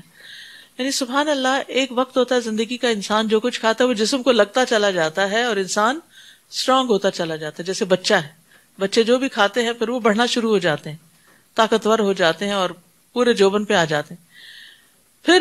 پھر کچھ عرصہ جوانی سے متمتع ہوتے ہیں، وہی کچھ کھاتے رہتے ہیں لیکن اب جسم قبول کرنے سے انکار کر دیتا ہے اور وہی غذائیں کھاتے ہوئے بھی انسان کمزور پڑ جاتا ہے اور ایکسٹرا پھر وٹامنز اور ایکسٹرا پلز لینی پڑتی ہیں تاکہ انسان اپنے آپ کو چلا سکے. اور پھر ایک وقت آتا ہے کہ وہ پلز وغیرہ بھی کام کرنا چھوڑ دیتی ہیں، باڈی بھی کام کرنا چھوڑ دیتی ہے اور انسان بالکل بے بسی کی عالم میں پہنچ جاتا ہے کہ جس میں وہ نہ اپنے کھانے پہ قادر ہے اور نہ کھایا ہوا جسم سے باہر لانے پہ قادر ہوتا ہے. تو اللہ سبحانہ وتعالیٰ سب کو ایسی ارذل العمر سے بچائے. لیکن یہ ہمیں نشانی یاد رکھنی چاہیے کہ یہ اللہ کی نشانیوں میں سے ہے، اس کا بھی کوئی مقصد ہے تاکہ انسان اپنی حقیقت پر غور کرے، کسی تکبر میں مبتلا نہ ہو اور یہ یاد رکھے کہ اصل طاقت کسی اور کی ہے، اللہ رب العزت کی ہے، کہ جس نے ایک ہی کھانے اور پانی کو انسان کی قوت کا ذریعہ بھی بنایا، اور وہی سب کچھ ہوتے ہوئے انسان کمزور بھی پڑ گیا۔ اور جس دن قیامت قائم ہوگی تو مجرم لوگ قسمیں کھا کھا کر کہیں گے ہم تو ایک گھڑی سے زیادہ نہیں ٹھہرے تھے، دنیا میں بس ایک گھڑی ٹھہرے ہیں۔ اس طرح وہ دنیا میں بھی غلط اندازے لگایا کرتے تھے۔ دنیا میں آخرت کے بارے میں ان کو یقین نہیں تھا، اور آخرت میں جا کے دنیا کے بارے میں ان کے اندازے غلط ثابت ہوئے۔ وقال الذین اوتوا العلم والایمان، اور جنہیں علم اور ایمان دیا گیا تھا وہ کہیں گے تم تو اللہ کی کتاب کے مطابق روز حشر تک پڑے رہے، سو یہی ہے حشر کا دن، لیکن تم تو اسے حق نہ جانتے تھے۔ فَيَوْمَئِذٍ لَا يَنْفَعُ الَّذِينَ ظَلَمُوا مَعْذِرَتُهُمْ وَلَا هُمْ يُسْتَعْتَبُونَ، پر اس دن ظالموں کو نہ ان کی معذرت کچھ فائدہ دے گی اور نہ ہی ان سے مطالبہ کیا جائے گا کہ وہ رب کو راضی کر لیں۔ ہم نے اس قرآن میں لوگوں کے لیے ہر طرح کی مثالیں بیان کر دی ہیں، اور اگر آپ کے پاس کوئی معجزہ لے بھی آئیں، اور اگر آپ ان کے پاس کوئی معجزہ لے بھی آئیں تو کافر لوگ یہی کہیں گے کہ تم جھوٹے ہو۔ اسی طرح اللہ ان لوگوں کے دلوں پہ مہر لگا دیتا ہے جو حق بات کو نہیں سمجھتے۔ فاصبر ان وعد اللہ حق ولا یستخفنک الذین لا یوقنون، لہٰذا آپ صبر کیجئے، اللہ کا وعدہ سچا ہے، ایسا نہ ہو کہ جو لوگ یقین نہیں کرتے وہ آپ کو ہلکا بنا دیں۔ سورۃ لقمان۔ شروع کرتی ہوں اللہ کے نام سے جو بے انتہا مہربان نہایت رحم فرمانے والا ہے۔ الف لام میم، یہ حکمت والی کتاب کی آیات ہیں جو محسنین کو ہدایت اور رحمت، جو نیکوکار لوگوں کے لیے، محسنین کے لیے ہدایت اور رحمت ہیں۔ کون ہے یہ محسن؟ الذین یقیمون الصلاۃ، یہ وہ ہیں جو نماز قائم کرتے ہیں، ویؤتون الزکوٰۃ، جو زکوٰۃ ادا کرتے ہیں، وہم بالآخرۃ ہم یوقنون، اور آخرت پر وہ یقین رکھتے ہیں۔ تو محسن وہ ہے جو اللہ کے عائد کردہ فرائض کی پابندی کرے، جس کا ایمان بھی درست ہو اور عمل بھی درست ہو۔ اولئک علی ھدی من ربہم واولئک ھم المفلحون، یہی لوگ اپنے رب کی طرف سے سیدھی راہ پر ہیں اور یہی لوگ فلاح پانے والے ہیں۔ سورۃ البقرہ میں یہی صفات بتائی گئی متقین کی، اور یہاں بتائی جا رہی ہیں محسنین کی۔ ان سب چیزوں کے ہوتے ہوئے، ان ہدایات کے ہوتے ہوئے لوگوں کا طرز عمل کیا ہے؟ وَمِنَ النَّاسِ مَن يَشْتَرِي لَهْوَ الْحَدِيثِ لِيُضِلَّ عَن سَبِيلِ اللَّهِ بِغَيْرِ عِلْمٍ وَيَتَّخِذَهَا هُزُوًا أُولَٰئِكَ لَهُمْ عَذَابٌ مُّهِينٌ، لوگوں میں کوئی ایسا ہے جو اس لیے بیہودہ باتیں خریدتا ہے کہ بغیر علم کے اللہ کی راہ سے بہکا دے، یعنی قرآن کے مقابلے میں لغویات لے آتا ہے اور اس کا مذاق اڑائے۔ یعنی جو لوگ اور طرح کی کتابیں پڑھتے رہتے ہیں جو اللہ اور اس کے رسول اور دین اور ایمان سے بالکل کوئی تعلق نہیں رکھتی، تو پھر عموماً انسان کے اندر ایک ایسا رویہ ڈیولپ ہو جاتا ہے کہ انسان دین کا، قرآن کا، اس علم کا مذاق اڑانے لگتا ہے۔ ایسے ہی لوگوں کے لیے رسوا کن عذاب ہے۔ تو لغویات جو ہیں وہ انسان کو غافل کر دیتی ہیں، اور لہو الحدیث جو ہے وہ ایسی بات، ایسا علم یا ایسی چیز ہے جن کے ساتھ اپنا وقت انسان گزارتا ہے، وہ انسان کو اپنے اندر مشغول کر لیتی ہیں اور ان سے وہ لذت بھی حاصل کرتا ہے، یعنی اس کو ایک ایڈکشن ہو جاتی ہے۔ چاہے وہ کتابیں ہوں، کوئی سیریز ہوں، چاہے وہ گیت گانا ہو، یا وہ ایسی چیزیں جس کی طرف انسان کی حیوانی طبیعت مائل ہوتی ہو، یعنی جو اس کی خواہش نفس کو ہوا دینے والی ہوں، جو بے فائدہ ہوں، جن سے انسان نان سیریس ہو، جن سے انسان اللہ کے راستے سے بھٹکتا ہو یا بھٹکاتا ہو۔ تو قتادہ اس آیت کی تفسیر میں کہتے ہیں ممکن ہے اس نے مال کے ساتھ نہ خریدا ہو بلکہ اسے اچھا جانا ہو تو یہ بھی اس کا خریدنا ہے۔ ابن کثیر کہتے ہیں کہ آدمی کی ضلالت و گمراہی کے لیے یہی کافی ہے کہ وہ سچی اور حق باتوں کی بجائے جھوٹی حکایتوں اور نقصان دہ کو فائدہ مند چیز پر ترجیح دے۔ تو اس سے یہ پتہ چلتا ہے کہ کوئی بھی چیز جو انسان کو غافل کرنے والی ہو، انسان کو اپنے اندر اتنی مشغول کر لے، انسان اس کو پا کر اتنا انجوائے کرے کہ وہ اپنے دین، ایمان، آخرت ہر چیز کو بھول جائے تو وہ چیز اس کے لیے ناپسندیدہ ہے. اور بعض علماء نے لہو الحدیث کا معنی گانا کیا ہے، یعنی گانا بجانا. عبداللہ بن دینار کہتے ہیں کہ میں عبداللہ بن عمر کے ساتھ گیا، وہ ایک چھوٹی سی لڑکی کے پاس سے گزرے جو گا رہی تھی. اس پر ابن عمر نے کہا شیطان اگر کسی کو چھوڑتا تو اسی کو چھوڑ دیتا. پھر اسی طرح ابن مسعود سے اس آیت کے بارے میں پوچھا گیا تو انہوں نے کہا اللہ کی قسم وہ ذات جس کے علاوہ کوئی الہ نہیں، اس لہو الحدیث سے مراد گانا ہے. آپ قسم اٹھا کر اس بات کو 3 دفعہ دہراتے تھے. ابراہیم نخی کہتے ہیں کہ گیت دل میں نفاق کو اگاتا ہے، منافقت پیدا ہوتی ہے، اور پھر یہ قرآن سے بھی غافل کر دیتا ہے. وَإِذَا تُتْلَى عَلَيْهِ آيَاتُنَا وَلَّى مُسْتَكْبِرًا. اب وہ ایسا مزاج بن جاتا ہے کہ ایسے لوگوں کو جب قرآن کی آیات پڑھ کے سنائی جاتی ہیں تو وہ تکبر سے یوں منہ پھیر لیتا ہے جیسے اس نے کچھ سنا ہی نہ ہو، گویا اس کے کانوں میں بوجھ ہے. آپ اسے دردناک عذاب کی خوشخبری دے دیجئے. البتہ جو لوگ ایمان لائے اور نیک عمل کیے ان کے لیے نعمتوں والے باغ ہیں جن میں وہ ہمیشہ رہیں گے. یہ اللہ کا سچا وعدہ ہے اور وہ ہر چیز پر غالب ہے اور حکمت والا ہے. اس نے آسمانوں کو بغیر ستونوں کے پیدا کیا، جیسا کہ تم انہیں دیکھتے ہو کہ کوئی ستون نظر نہیں آتے لیکن چھت نظر آتی ہے. اور زمین میں پہاڑ رکھ دیے تاکہ وہ تمہیں لے کر ہچکولے نہ کھائے، اور اس میں ہر طرح کے جاندار پھیلا دیے. نیز ہم نے آسمان سے پانی برسایا جس سے ہم نے زمین میں ہر قسم کی عمدہ اجناس اگا دیں. یہ تو ہے اللہ کی مخلوق. اب مجھے دکھاؤ کہ اللہ کے سوا دوسرے معبودوں نے کیا کچھ پیدا کیا ہے، بلکہ یہ ظالم سری گمراہی میں پڑے ہوئے ہیں. وَلَقَدْ آتَيْنَا لُقْمَانَ الْحِكْمَةَ. اور ہم نے لقمان کو حکمت عطا کی تھی. حکمت. وَمَن يُؤْتَ الْحِكْمَةَ فَقَدْ أُوتِيَ خَيْرًا كَثِيرًا. اور جس کو حکمت مل گئی اس سے بہت بڑی نیکی مل گئی، بہت بڑی خیر مل گئی، نیکیاں کمانے کا موقع مل گیا. لقمان نبی نہیں تھے لیکن ایک بہت سمجھدار انسان تھے، اور ان کی باتوں سے جو آگے اللہ تعالیٰ نے قرآن مجید میں بیان کر دی ہیں بہت خوبصورت انداز میں، اس سے اندازہ ہوتا ہے کہ وہ کتنے سمجھدار تھے. ان کی سمجھداری کی سب سے پہلی دلیل کیا تھی؟ سب سے پہلی حکمت کیا؟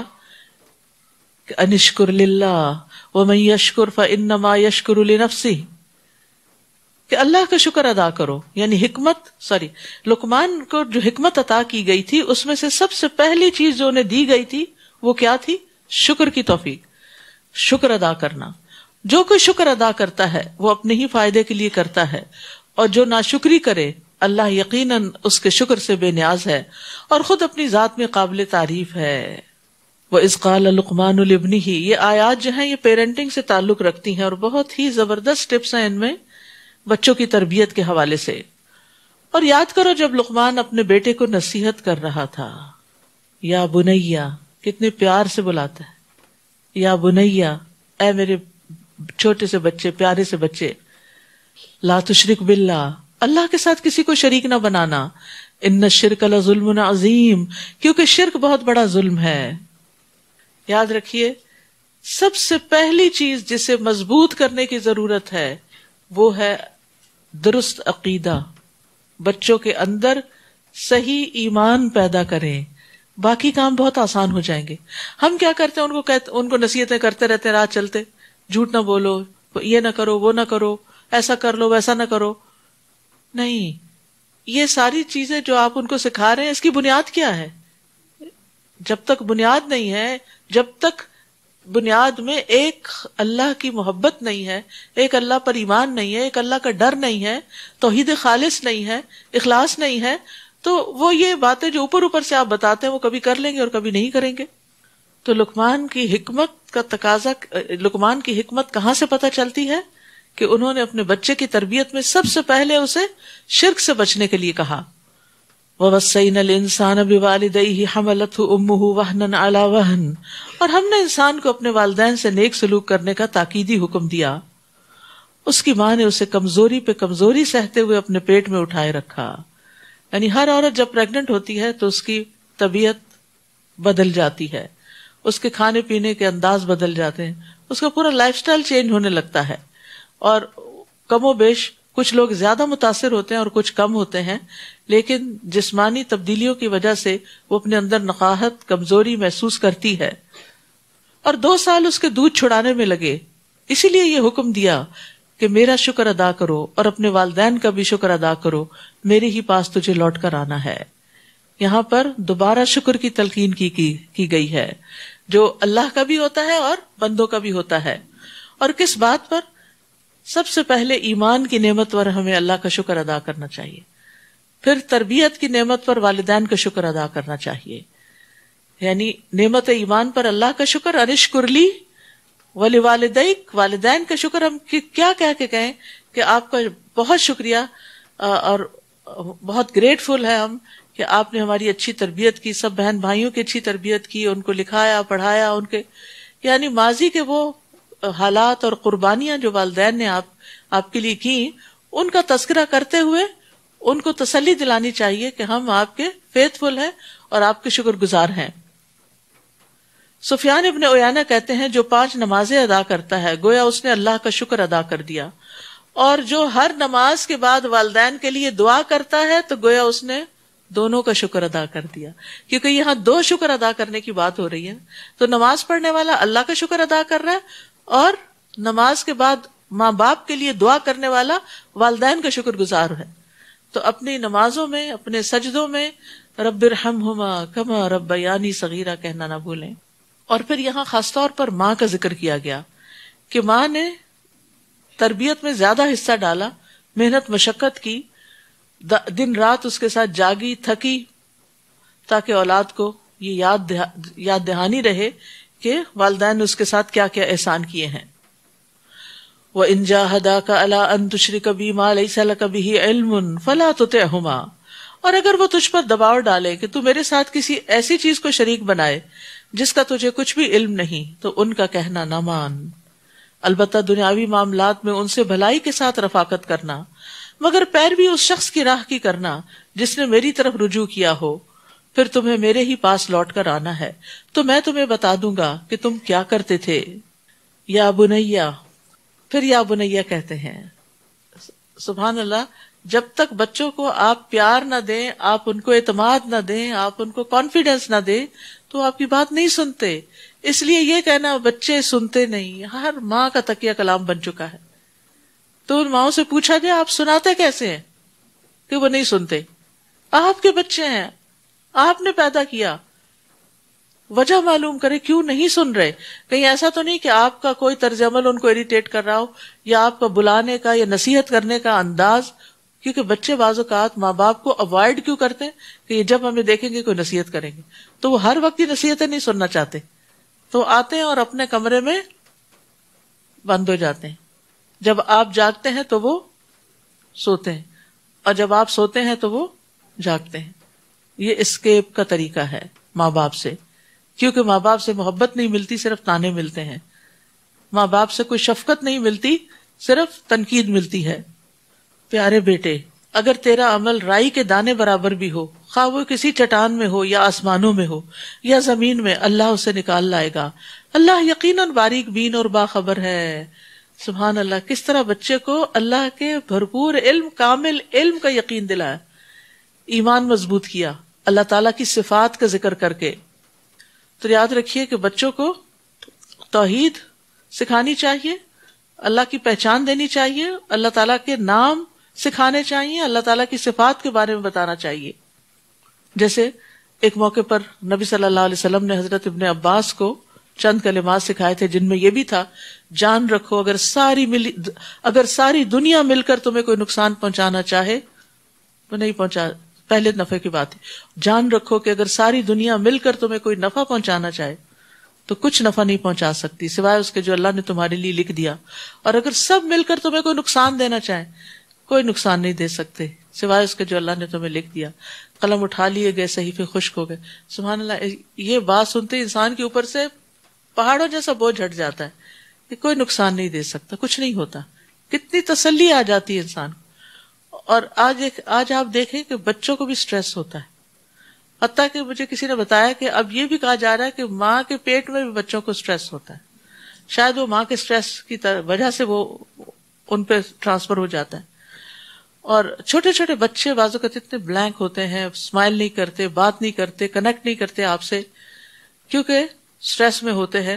تو اس سارے سٹریس کو دور کرنے کے طریقے بھی آپ کو پتا ہونے چاہیے، اور ان میں سے ایک یہ خاص طور پر بچے جب اسکول میں بلی ہوں تو اس وقت ان کو جو ایمان ہے وہ اسٹرانگ کرے گا، اور جب وہ اسٹرانگ ہوں گے تو پھر وہ بلی نہیں ہو سکتے، پھر وہ اس کا مقابلہ بھی کر لیتے ہیں۔ وہ کیوں ڈرے رہتے ہیں؟ کیونکہ انہیں اپنے دین پر خود یقین نہیں ہوتا، وہ شرمندہ ہوتے ہیں، لہٰذا وہ دوسروں سے چھپتے پھرتے ہیں، اور جو طاقتور ہوتے ہیں وہ کمزوروں کو اور آ کے دباتے ہیں۔ تو اس لیے یہاں بھی بہت زبردست تلقین کی گئی ہے کہ نفع نقصان صرف اللہ کے ہاتھ میں، کسی انسان سے مت ڈرو۔ اے پیارے بیٹے، یا بنیا، ہر دفعہ جب خطاب کر رہے ہیں یا بنیا ہی کہہ کے کر رہے ہیں۔ ہم نے کبھی کہا ہے میرے پیارے بچے؟ کبھی کہا؟ ہم کیوں نہیں کہتے؟ ہم کہتے ہیں پھر یہ بگڑ جائیں گے، پھر یہ اسپائل ہو جائیں گے اگر ہم نے بہت پیار کا مظاہرہ کیا۔ حالانکہ پیار سے بات کرنے سے دل قریب آتے ہیں، اور دل قریب آئے تو ان پہ نصیحت زیادہ اثر کرتی ہے۔ اے پیارے بیٹے، نماز قائم کرو، یا بنیا اقم الصلاۃ۔ کتنی دفعہ نماز کے لیے کہتے ہوئے آپ نے یہ لفظ بولے ہوں؟ شاید ایک دفعہ بھی نہیں۔ نیکی کا حکم دو اور برے کاموں سے منع کرو۔ امر بالمعروف بھی بچپن میں ہی سکھا دینا چاہیے، اچھے برے کی پہچان دینے کے ساتھ اچھے برے کی دوسروں کو بھی آگے وہ پہچان ٹرانسفر کریں۔ اور برے کام سے منع کرو، اگر تجھے کوئی تکلیف پہنچے تو اس پہ صبر کرو۔ بچوں کو صبر بھی سکھانا چاہیے، کیونکہ ہم ہر بات میں کہتے ہیں جب انہیں کوئی تکلیف پہنچنے لگتی تو ہم کہتے ہیں انہیں تکلیف نہ پہنچاؤ۔ کیوں؟ کیونکہ یہ صبر نہیں کر سکتے، یہ روتے ہیں۔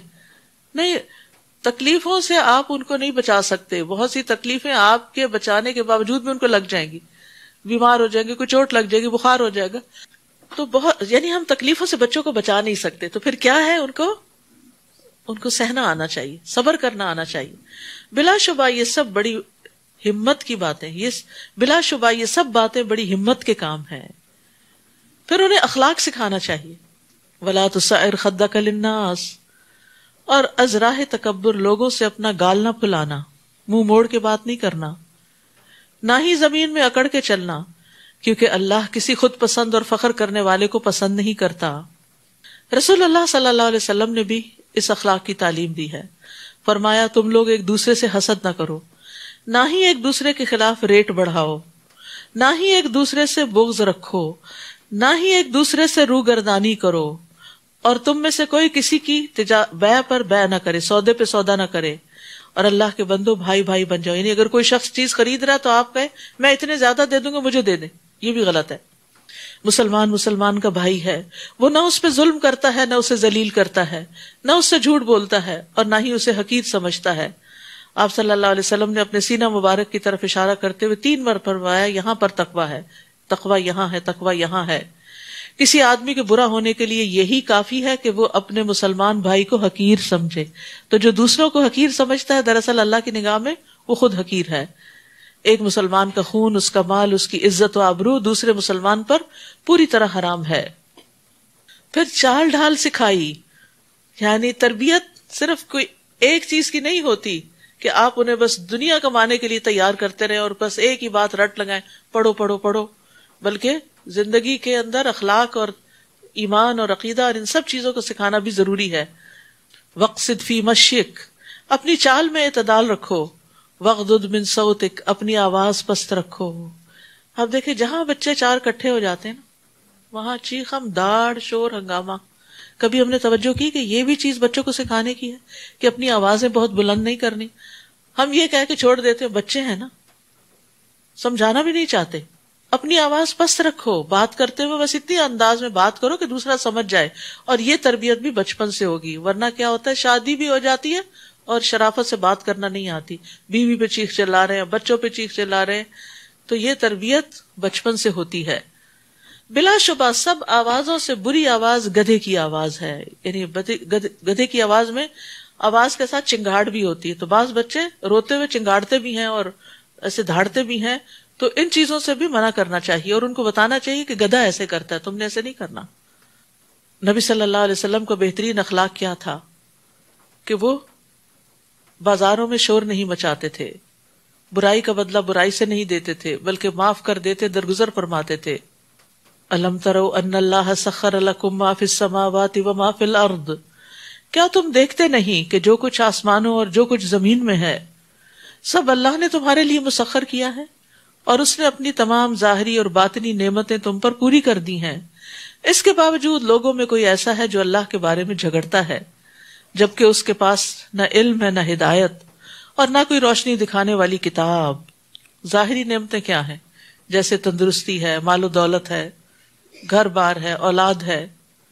اور باطنی نعمت وہ جن پہ اللہ نے پردہ ڈالا ہوا ہے، ہمیں نظر ہی نہیں آتی۔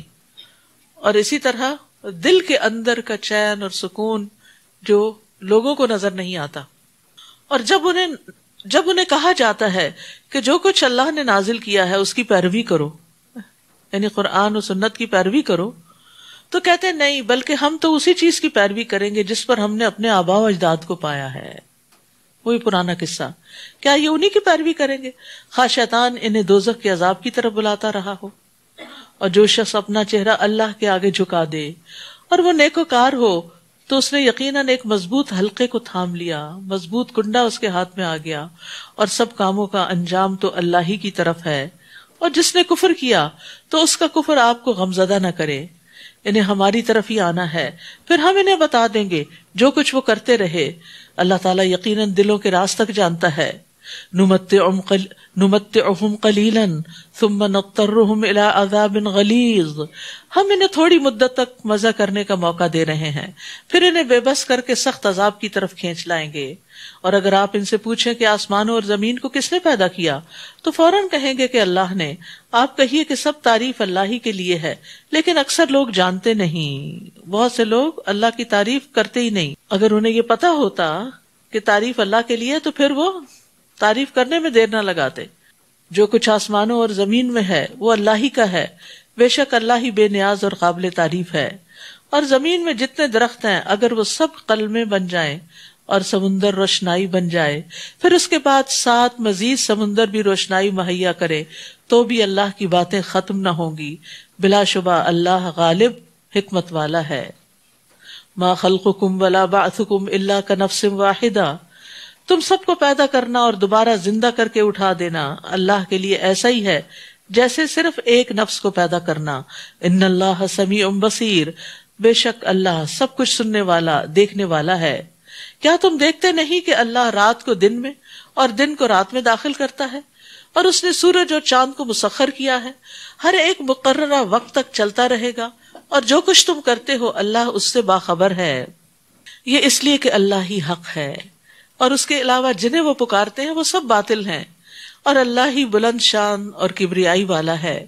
کیا تم دیکھتے نہیں کہ اللہ اپنی مہربانی سے سمندر میں کشتی چلاتا ہے تاکہ تمہیں اپنی نشانیاں دکھائے۔ اس میں ہر صابر و شاکر کے لیے بہت سی نشانیاں ہیں۔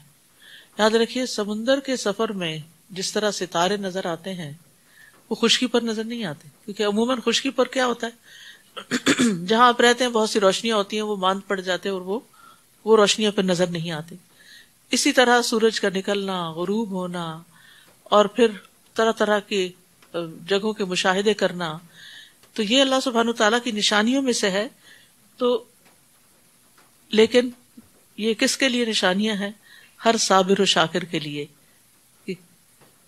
کیونکہ ان چیزوں کے لیے محنت بھی کرنی پڑتی ہے، یعنی آنکھیں بند کر کے اور سو کے بھی انسان سفر گزار سکتا ہے، لیکن غور و فکر کرتے ہوئے بھی۔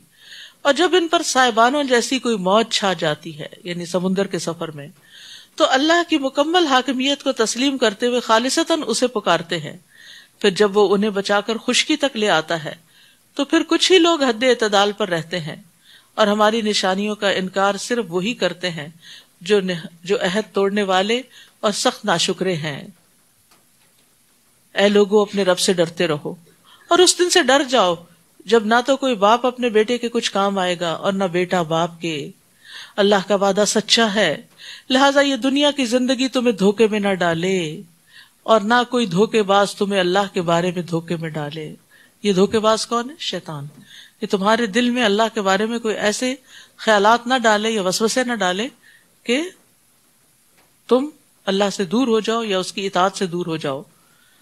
قیامت کا علم اللہ ہی کے پاس ہے، وہی بارش برساتا ہے، وہی جانتا ہے کہ ماؤں کے پیٹوں میں کیا کچھ ہے، نہ ہی کوئی یہ جانتا ہے کہ کل کیا کام کرے گا اور نہ ہی یہ جانتا ہے کہ کس زمین میں وہ مرے گا. اللہ ہی ہے جو سب کچھ جاننے والا اور وہ بڑا باخبر ہے. سورۃ السجدہ. سورۃ السجدہ شروع کرتی ہوں اللہ کے نام سے جو بے انتہا مہربان نہایت رحم فرمانے والا ہے. نبی صلی اللہ علیہ وسلم اس وقت تک نہیں سوتے تھے جب تک سورۃ السجدہ اور تبارک الذی بیدہ الملک نہ پڑھ لیتے. اسی طرح نبی صلی اللہ علیہ وسلم جمعے کے دن فجر کی نماز میں سورۃ السجدہ اور سورۃ الدہر پڑھا کرتے تھے اور سورۃ الدہر پڑھا کرتے تھے. الف لام میم تنزیل الکتاب لا ریب فیہ من رب العالمین. الف لام میم، اس بات میں کوئی شک نہیں کہ یہ کتاب یعنی قرآن رب العالمین کی طرف سے نازل شدہ ہے. کیا وہ یہ کہتے ہیں کہ اس نبی نے اس قرآن کو خود ہی گھڑ لیا ہے؟ بات یوں نہیں، بلکہ یہ آپ کے رب کی طرف سے حق ہے تاکہ آپ اس قوم کو ڈرائیں جن کے پاس آپ سے پہلے کوئی ڈرانے والا نہیں آیا، شاید وہ ہدایت پا جائیں. اللہ ہی ہے جس نے آسمانوں، زمین اور جو کچھ ان کے درمیان ہے سب کچھ 6 دنوں میں پیدا کیا، پھر عرش پر قائم ہوا. اس کے سوا تمہارا نہ کوئی سرپرست ہے اور نہ سفارشی. کیا تم کوئی سبق حاصل نہیں کرتے؟ وہی آسمان سے زمین تک کے انتظام کی تدبیر کرتا ہے. پھر ایک روز جس کی مقدار تمہارے حساب سے 1000 سال ہے، وہی انتظام اس کی طرف اٹھ جائے گا. یہ اللہ ہے جو ہر پوشیدہ اور ظاہر بات کا جاننے والا ہے، وہ سب پر غالب اور رحم کرنے والا ہے. قرآن و سنت سے ہمیں دنوں کی جو لینتھ ہے اس کے ڈفرنٹ ٹائمنگز پتہ چلتے ہیں. قیامت کا دن 50,000 سال کے برابر ہے، اور فرشتے یعنی کہ جس طرح آسمان و زمین کے بیچ میں آتے جاتے ہیں، اگر انسان کو آنا جانا پڑے تو اس کو 1000 سال لگ جائیں. جس نے جو چیز بھی بنائی یعنی اللہ عالم الغیب الشہادہ عزیز الرحیم، جس نے جو چیز بھی بنائی خوب بنائی، اور انسان کی تخلیق کی ابتدا گارے سے کی، پھر اس کی نسل کو حقیر پانی یعنی نطفے کے خلاصے سے چلایا، پھر اس کی نسل کو حقیر پانی کے خلاصے سے چلایا، پھر اسے رحم مادر میں درست کیا اور اس میں اپنی پیدا کی ہوئی روح پھونکی، اور تمہارے کان، آنکھیں اور دل بنائے. تم کم ہی شکر ادا کرتے ہو، یعنی تم اپنی جسمانی قوتوں سے بھرپور فائدہ نہیں اٹھاتے. تو ہمیں اللہ سے اپنے بدن کی عافیت بھی مانگنی چاہیے. اللہم عافنی فی بدنی، اللہم عافنی فی سمعی، اللہم عافنی فی بصری، لا الہ الا انت. اللہ مجھے میرے بدن میں عافیت عطا کر، مجھے میری سماعت میں عافیت عطا فرما، اللہ مجھے میری بصارت میں عافیت عطا فرما، تیرے علاوہ کوئی اور معبود نہیں. اسی طرح بدنی نعمتوں سے فائدہ اٹھانے کی دعا کرنی چاہیے کہ اللہ ہم اپنے جسم سے بھرپور فائدہ اٹھاتے رہے، دنیا کے کام کاج بھی کریں اور اپنی آخرت کے لیے بھی نیک عمل زیادہ سے زیادہ کریں. کیونکہ جب انسان کی ہیلتھ اچھی نہیں ہوتی تو پھر انسان کچھ کرنے کے قابل نہیں ہوتا، حتیٰ کہ نماز روزے سے بھی عاجز آ جاتا ہے. کسی کی خدمت کرنا تو دور کی بات ہوئی. تو ابو ہریرہ سے یہ روایت ہے کہ رسول اللہ صلی اللہ علیہ وسلم یہ دعا کرتے تھے، اللہم متعنی بسمعی وبصری واجعلہم الوارث منی وانصرنی علی من یظلمنی وخذ منہ بثأری. اے اللہ مجھے میری سماعت اور میری بصارت سے فائدہ پہنچا، انہیں میرا وارث کر دے، یعنی میں مر بھی جاؤں تو ان کے ذریعے جو میں نے کام کیا وہ بعد میں بھی صدقہ جاریہ بنے، اور اسی طرح یہ کہ میری زندگی تک انہیں باقی رکھ، اور مجھ پر جو ظلم کرے اس کے خلاف میری مدد فرما اور اس سے میرا بدلہ لے لے، یعنی میں اپنے معاملات تیرے سپرد کرتا ہوں. وَقَالُوا إِذَا ضَلَلْنَا فِي الْأَرْضِ أَإِنَّا لَفِي خَلْقٍ جَدِيدٍ. یہ لوگ کہتے ہیں جب ہم مٹی میں مل جائیں گے تو کیا از سر نو پیدا کیے جائیں گے. حقیقت یہ ہے کہ یہ لوگ اپنے رب کی ملاقات ہی کے منکر ہے. آپ ان سے کہہ دیجئے کہ موت کا جو فرشتہ تم پر مقرر ہے وہ تمہاری روح قبض کر لے گا. اللہ اکبر. ہم سب کی موت کا بھی وقت اور جس نے جان نکالنی ہے وہ طے ہو چکا ہے. پھر تم اپنے رب کی طرف لوٹائے جاؤ گے، اور کاش آپ دیکھیں جب مجرم اپنے رب کے حضور سر جھکائے کھڑے ہوں گے اور کہیں گے اے رب، اے ہمارے رب، ہم نے سب کچھ دیکھ لیا اور سن لیا، لہٰذا ہمیں دوبارہ واپس بھیج دیجئے کہ ہم اچھے عمل کریں، اب ہمیں یقین آ گیا ہے. اب دیکھیں کہ رات سوتے وقت انسان اگر یہ سورت پڑھے اور ان معانی کو جانے تو دل پہ عجب اثر ہوتا ہے. اور اگر ہم چاہتے تو پہلے ہی ہر شخص کو ہدایت دے دیتے، لیکن میری بات پوری ہو کے رہی کہ میں جہنم کو جن اور انسانوں سب سے بھر دوں گا. استغفر اللہ. بس اب اس بات کا مزہ چکھو جو تم نے اس دن کی ملاقات کو بلا دیا تھا اب ہم نے بھی تمہیں بلا دیا، اور جو کچھ تم کرتے رہے اس کی وجہ سے اب دائمی عذاب کا مزہ چکھو۔ ہماری آیات پر تو وہی لوگ ایمان لاتے ہیں کہ جب انہیں ان آیات سے نصیحت کی جاتی ہے تو سجدے میں گر پڑتے ہیں اور اپنے رب کی تعریف کے ساتھ تسبیح کرتے ہیں اور تکبر نہیں کرتے۔ ان کے پہلو بستروں سے الگ رہتے ہیں، وہ اپنے رب کو خوف اور امید سے پکارتے ہیں، اور جو رزق ہم نے انہیں دیا ہے اس میں سے وہ خرچ کرتے ہیں۔ یہاں خاص صفات بتائی گئی ہیں مومنوں کی کہ وہ جسمانی لذتوں اور مال پر اللہ کے قرب کو ترجیح دیتے ہیں، یعنی نیند بھی قربان کرتے ہیں، بستروں سے اٹھ کے نوافل پڑھتے ہیں، اور اسی طرح مال محنت سے کما کے پھر اسے اللہ کے راستے میں دے دیتے ہیں، کیونکہ ان دو چیزوں سے، نیند قربان کرنے سے، مال قربان کرنے سے، یہ راستے سے جب ہٹتے ہیں تو اللہ کا قرب نصیب ہوتا ہے۔ لیکن ہم نے انہی چیزوں کو ساتھ لگایا ہوا ہے جس کے نتیجے میں وہ ایمان کی حلاوت اور لذت محسوس نہیں ہوتی۔ فَلَا تَعْلَمُ نَفْسٌ، کوئی شخص یہ نہیں جانتا، مَا أُخْفِيَ لَهُم مِّن قُرَّةِ أَعْيُن، کہ اس کی آنکھوں کی ٹھنڈک کی کیا کچھ چیزیں ان کے لیے چھپا کے رکھی گئی ہیں۔ رات کی عبادت چھپی ہوئی عبادت ہوتی ہے تو اجر بھی چھپا ہوا ہے ان کا، یہ ان کاموں کا بدلہ ہوگا جو وہ کیا کرتے تھے۔ تو چھپا کر کیے گئے اعمال کے بدلے میں مخفی نعمتیں ان کو ملیں گی جن کو کسی نے دیکھا ہی نہیں، نہ کسی آنکھ نے دیکھا، نہ کسی دل میں ان کا خیال گزرا، بالکل یونیک۔ تو یاد رکھیے جو اعلیٰ درجے کی جنت ہے نا، وہ اعلیٰ درجے کے جنتیوں کے لیے ہے، اس کا کسی اور کو نہیں پتا، کوئی اور نہیں اسے دیکھے گا۔ موسیٰ علیہ السلام نے رب سے پوچھا جنت میں سب سے کم درجے کا جنتی کون ہوگا؟ تو اعلیٰ کا پھر آپ اندازہ لگائیں۔ اللہ نے فرمایا وہ آدمی ہوگا جو تمام اہل جنت کو جنت میں بھیج دیے جانے کے بعد آئے گا، سب جا چکے ہوں گے، وہ آخری ہوگا۔ اس سے کہا جائے گا تم بھی جنت میں داخل ہو جاؤ۔ وہ کہے گا میرے رب کیسے؟ لوگ اپنی اپنی منزلوں پہ قیام پذیر ہو چکے ہیں، جو لینا تھا سب لے چکے ہیں۔ تو اس سے کہا جائے گا کیا تم اس پر راضی ہوگے کہ تمہیں دنیا کے بادشاہوں میں سے کسی بادشاہ کے ملک کے برابر کوئی ملک مل جائے؟ وہ کہے گا رب میں راضی ہوں۔ اللہ فرمائے گا وہ ملک تمہارا ہوگا، پھر اتنا، پھر اتنا، پھر اتنا، پھر اتنا، 5 بار اور بھی۔ وہ کہے گا میں رب، اے رب میں راضی ہو گیا، میرے رب میں راضی ہو گیا۔ اللہ تعالیٰ فرمائے گا یہ سب بھی تیرا اور اس سے 10 گنا زیادہ بھی تیرا، اور وہ سب بھی تیرا جو تیرا دل چاہے اور جو تیری آنکھوں کو بھائے۔ وہ کہے گا اے رب میں راضی ہو گیا۔ پھر موسیٰ علیہ السلام نے کہا اے رب تو وہ جو سب سے اونچے درجے کا، سب سے نیچے والے آخری بندے کا یہ سب کچھ ہے تو سب سے بڑے درجے والے کا؟ اللہ تعالیٰ نے فرمایا یہی لوگ ہیں جو میری مراد ہیں، ان کی عزت و کرامت کو میں نے اپنے ہاتھوں سے کاشت کیا اور ان پہ مہر لگا دی۔ عزت کا وہ مقام نہ کسی آنکھ نے دیکھا ہے، نہ کان نے سنا ہے، نہ کسی انسان کے دل میں اس کا خیال تک گزرا ہے۔ آپ نے فرمایا اس کا مصداق اللہ تعالیٰ کی اس کتاب میں موجود ہے، فَلَا تَعْلَمُ نَفْسٌ مَا أُخْفِيَ لَهُم مِّن قُرَّةِ أَعْيُن۔ لیکن ان بلند درجوں تک پہنچنے کے لیے پھر راتوں کی نیند قربان کرنا اور دن کو صدقہ خیرات کرنا اور اپنے آپ کو بھی کھانے پینے سے محروم رکھنا، کچھ قربانیاں کرنا ضروری ہوتا ہے۔ اس کے علاوہ یہ بات بھی یاد رکھیے کہ ہمیں ہمیشہ جنت الفردوس مانگنی چاہیے، جو جنت کا بلند ترین جگہ ہے، جنت کا اعلیٰ اور افضل حصہ ہے۔ اللہم انی اسألک الجنت الفردوس واعوذ بک من النار۔ کیا مومن ایسے ہی ہوتا ہے جیسے فاسق؟ مومن اور نافرمان دو ایک جیسے نہیں ہوتے، یہ دونوں برابر نہیں ہو سکتے۔ جو لوگ ایمان لائے اور نیک اعمال کیے ان کی قیام گاہ باغات ہوں گے، یہ ان کے اعمال کے صلے میں ان کی مہمانی ہوگی، اور جو نافرمان ہیں ان کا ٹھکانہ دوزخ ہوگا، جب بھی وہ اس سے نکلنا چاہیں گے اسی میں لوٹا دیے جائیں گے، اور انہیں کہا جائے گا اب اس آگ کے عذاب کا مزہ چکھو جسے تم جھٹلایا کرتے تھے، اور ہم انہیں قیامت کے بڑے عذاب سے پہلے ہلکے عذاب کا مزہ بھی ضرور چکھائیں گے، شاید کہ وہ اپنی روش سے باز آ جائیں۔ اس سے مراد دنیا میں آنے والی تکلیفیں یا پھر قبر کے اندر، اور اس شخص سے بڑھ کر، لیکن دنیا میں ہی آنے والی، کیونکہ لعلہم یرجعون، تاکہ وہ پوری روش سے باز آ جائیں۔ تو انسان پر مصیبتیں وغیرہ کیوں آتی ہیں؟ تاکہ انسان اپنی اصلاح کر لے۔ اور اس شخص سے بڑھ کر ظالم کون ہوگا جسے اس کے رب کی آیات سے نصیحت کی جائے پھر وہ اس سے منہ موڑ لے؟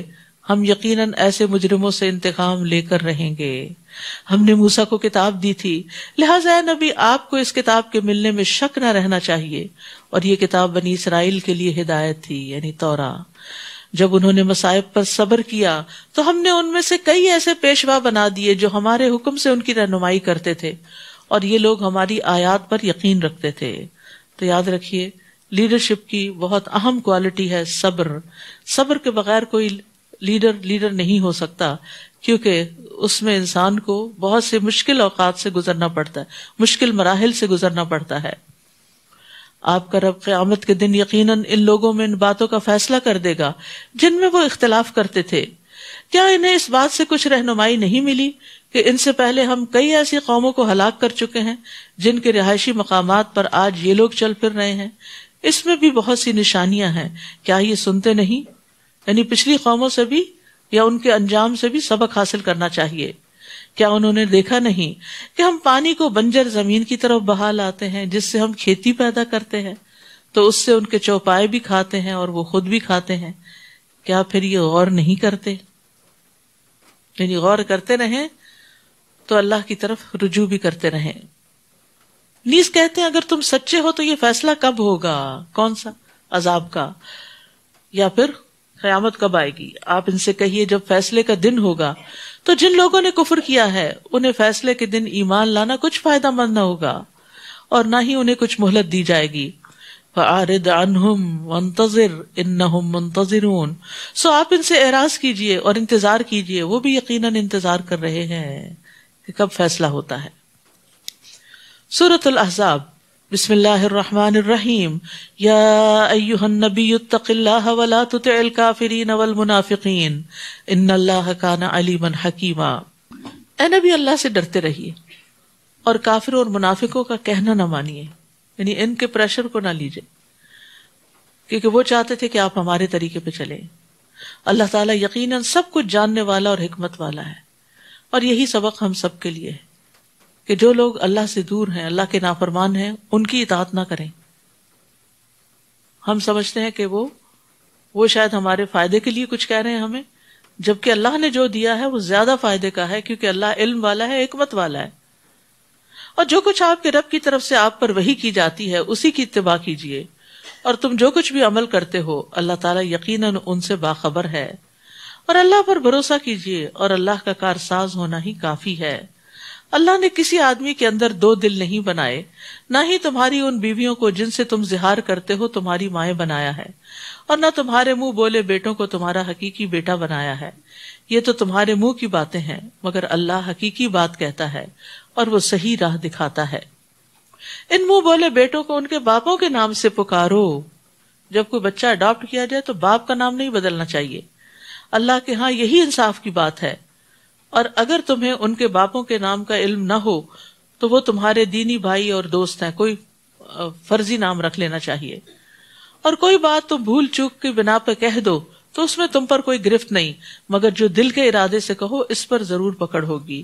اللہ یقیناً معاف کرنے والا، رحم کرنے والا ہے. تو یہاں بہت اہم مسئلہ پتہ چل رہا ہے کہ اڈاپشن کی وجہ سے ولدیت نہیں بدلنی چاہیے. نبی صلی اللہ علیہ وسلم نے فرمایا جو شخص جانتے ہوئے اپنے باپ کے سوا کسی دوسرے کی طرف اپنے آپ کو منسوب کرے تو اس پر جنت حرام ہے. بلا شبہ نبی مومنوں کے لیے ان کی اپنی ذات سے بھی مقدم ہے، اور آپ کی بیویاں مومنوں کی مائیں ہیں، امہات المومنین. اور کتاب اللہ کی روح سے مومنین اور مہاجرین کی نسبت رشتہ دار ایک دوسرے کے ترکے کے زیادہ حقدار ہیں. البتہ اگر تم دوستوں سے کوئی بھلائی کرنا چاہو تو کر سکتے ہو، کتاب اللہ میں یہی کچھ لکھا ہوا ہے. یہ جو وصیت کا خانہ رکھا گیا نا، یہ ایسے ہی لوگوں کو دینے کے لیے ہے جن کے باقاعدہ وراثت میں، شریعت میں وراثت کے حصے نہیں مقرر کیے گئے. اور اس عہد کو یاد رکھو جو ہم نے سب نبیوں سے لیا اور آپ سے بھی، اور نوح، ابراہیم، موسیٰ اور عیسیٰ ابن مریم سے بھی. ان سب سے ہم نے پختہ عہد لیا تھا تاکہ اللہ تعالیٰ سچے لوگوں سے ان کی سچائی کے بارے میں سوال کرے، اور کافروں کے لیے ہم نے دردناک عذاب تیار کر رکھا ہے. یا ایھا الذین آمنوا اذکروا نعمت اللہ علیکم. اے ایمان والو، اللہ کے اس احسان کو یاد رکھو جب کفار کے لشکر تم پر چڑھ آئے تھے. اشارہ ہے غزوہ خندق کی طرف، جس کو غزوہ احزاب بھی کہا جاتا ہے۔ احزاب حزب کی جمع ہے، جس کا مطلب ہے لشکر، کہ جب تم پر لشکر چڑھ آئے تھے تو ہم نے آندھی اور ایسے لشکر بھیج دیے جو تمہیں نظر نہ آتے تھے، یعنی ان کے مقابلے کے لیے، کیونکہ ان کی تعداد 10,000 کے قریب تھی، اور یہ 5 ہجری میں غزوہ ہوا تھا، اور جو کچھ تم کر رہے تھے اللہ اسے خوب دیکھ رہا تھا جب وہ تمہارے اوپر سے اور نیچے سے تم پر چڑھ آئے تھے، یعنی مدینہ کو انہوں نے گھیر لیا تھا، جب آنکھیں پھر گئی تھیں اور کلیجے منہ کو آنے لگے تھے اور تم اللہ تعالیٰ کے متعلق طرح طرح کے گمان کرنے لگے، یعنی اتنا سخت وقت تھا۔ اس موقع پر مومنوں کی آزمائش کی گئی اور وہ بری طرح ہلا دیے گئے، استغفر اللہ۔ جبکہ منافق اور وہ لوگ جن کے دلوں میں بیماری تھی وہ یہ کہہ رہے تھے کہ اللہ اور اس کے رسول نے ہم سے جو وعدہ کیا تھا وہ بس دھوکے کا ہی تھا، استغفر اللہ۔ یہی منافقت ہوتی ہے کہ انسان جب غصے میں آئے تو پرواہ نہ کرے کہ یہ اللہ کی بات ہے، یہ اللہ کا حکم ہے، اس کو بلیٹل کر دے۔ جبکہ منافق اور وہ لوگ جن کے دلوں میں بیماری تھی یہ کہہ رہے تھے کہ اللہ اور اس کے رسول نے ہم سے جو وعدہ کیا تھا وہ بس ایک دھوکہ ہی تھا، نعوذ باللہ۔ اور جب ان کا ایک گروہ کہنے لگا، یثرب والو، آج تمہارے ٹھہرنے کا کوئی موقع نہیں، لہٰذا واپس آ جاؤ، یہ منافقین کا گروہ تھا، اور ان کا ایک گروہ نبی سے واپس جانے کی اجازت مانگ رہا تھا اور کہتا تھا کہ ہمارے گھر غیر محفوظ ہیں، حالانکہ ان کے گھر غیر محفوظ نہیں تھے، وہ تو صرف جنگ سے فرار چاہتے تھے، یعنی بہانے کر کے جنگ سے بھاگنا چاہتے تھے۔ اور اگر کفار کے لشکر اطراف مدینہ سے ان پر چڑھ آتے اور انہیں فتنے کی دعوت دیتے تو یہ منافق فوراً مان لیتے اور اس میں کچھ زیادہ دیر نہ کرتے، یعنی یہ لوگ اہل ایمان کا ساتھ دینے کی بجائے اہل کفر کا ساتھ دینے کے لیے تیار ہیں، حالانکہ اس سے پہلے وہ اللہ سے عہد کر چکے تھے کہ وہ پیٹھ نہ پھیریں گے، اور اللہ سے کیے ہوئے عہد کی باز پرس تو ہو کر ہی رہے گی۔ آپ ان سے کہیے، اگر تم موت اور قتل ہونے سے بھاگتے ہو تو تمہارا بھاگنا تمہیں کچھ فائدہ نہ دے گا، اس صورت میں بھی تم تھوڑا عرصہ ہی فائدہ اٹھا سکو گے۔ حقیقت یہ کہ انسان، جیسے پہلے میں نے مثال دی تھی، وہ جو امام غزالی نے دی تھی کہ شیر اس کے پیچھے ہے اور وہ چھپ کے کنویں میں ہے، یعنی اس دنیا میں ہے، لیکن موت اس کا پیچھا کر رہی ہے، اور اگر سارے اسباب بھی امن کے میسر آ جائیں، صحت ہو، گھر ہو، بچے ہوں، اچھے ڈاکٹرز کو جانتے ہوں، سب کچھ ہو، تو بھی جب موت آتی ہے تو وہ ان سب کے بیچ میں سے اٹھا کے لے جاتی ہے، وہ نہیں چھوڑتی۔ موت سے فرار ممکن نہیں۔ اور پھر مشکل یہ ہے نا کہ موت کے بعد ایک اور دنیا ہے، اگر اس کی تیاری نہیں کی، اس کو سجایا بنایا نہیں، تو پھر وہ وقت کیسے گزرے گا؟ یہ نہیں پتا کہ کتنا عرصہ انسان کو اس حال میں رہنا پڑے۔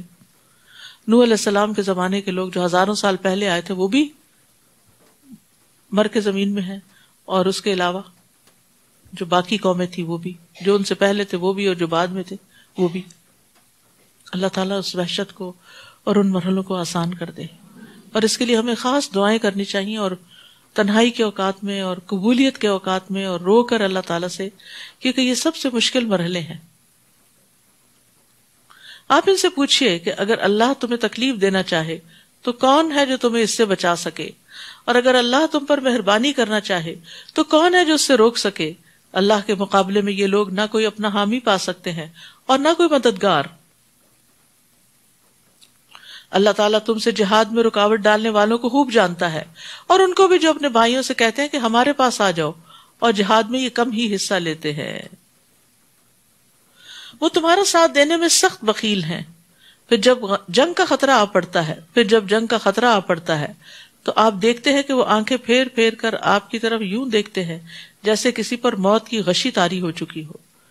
پھر جب خطرہ دور ہو جاتا ہے تو اموال غنیمت کے انتہائی حریص بن کر تیز تیز زبانیں چلانے لگتے ہیں، اپنے کو ادھر ادھر کے کارنامے سنانے لگتے ہیں۔ یہی لوگ ہیں جو قطعاً ایمان نہیں لائے، لہٰذا اللہ ان کے اعمال برباد کر دے گا، اور یہ بات اللہ کے لیے بہت آسان ہے۔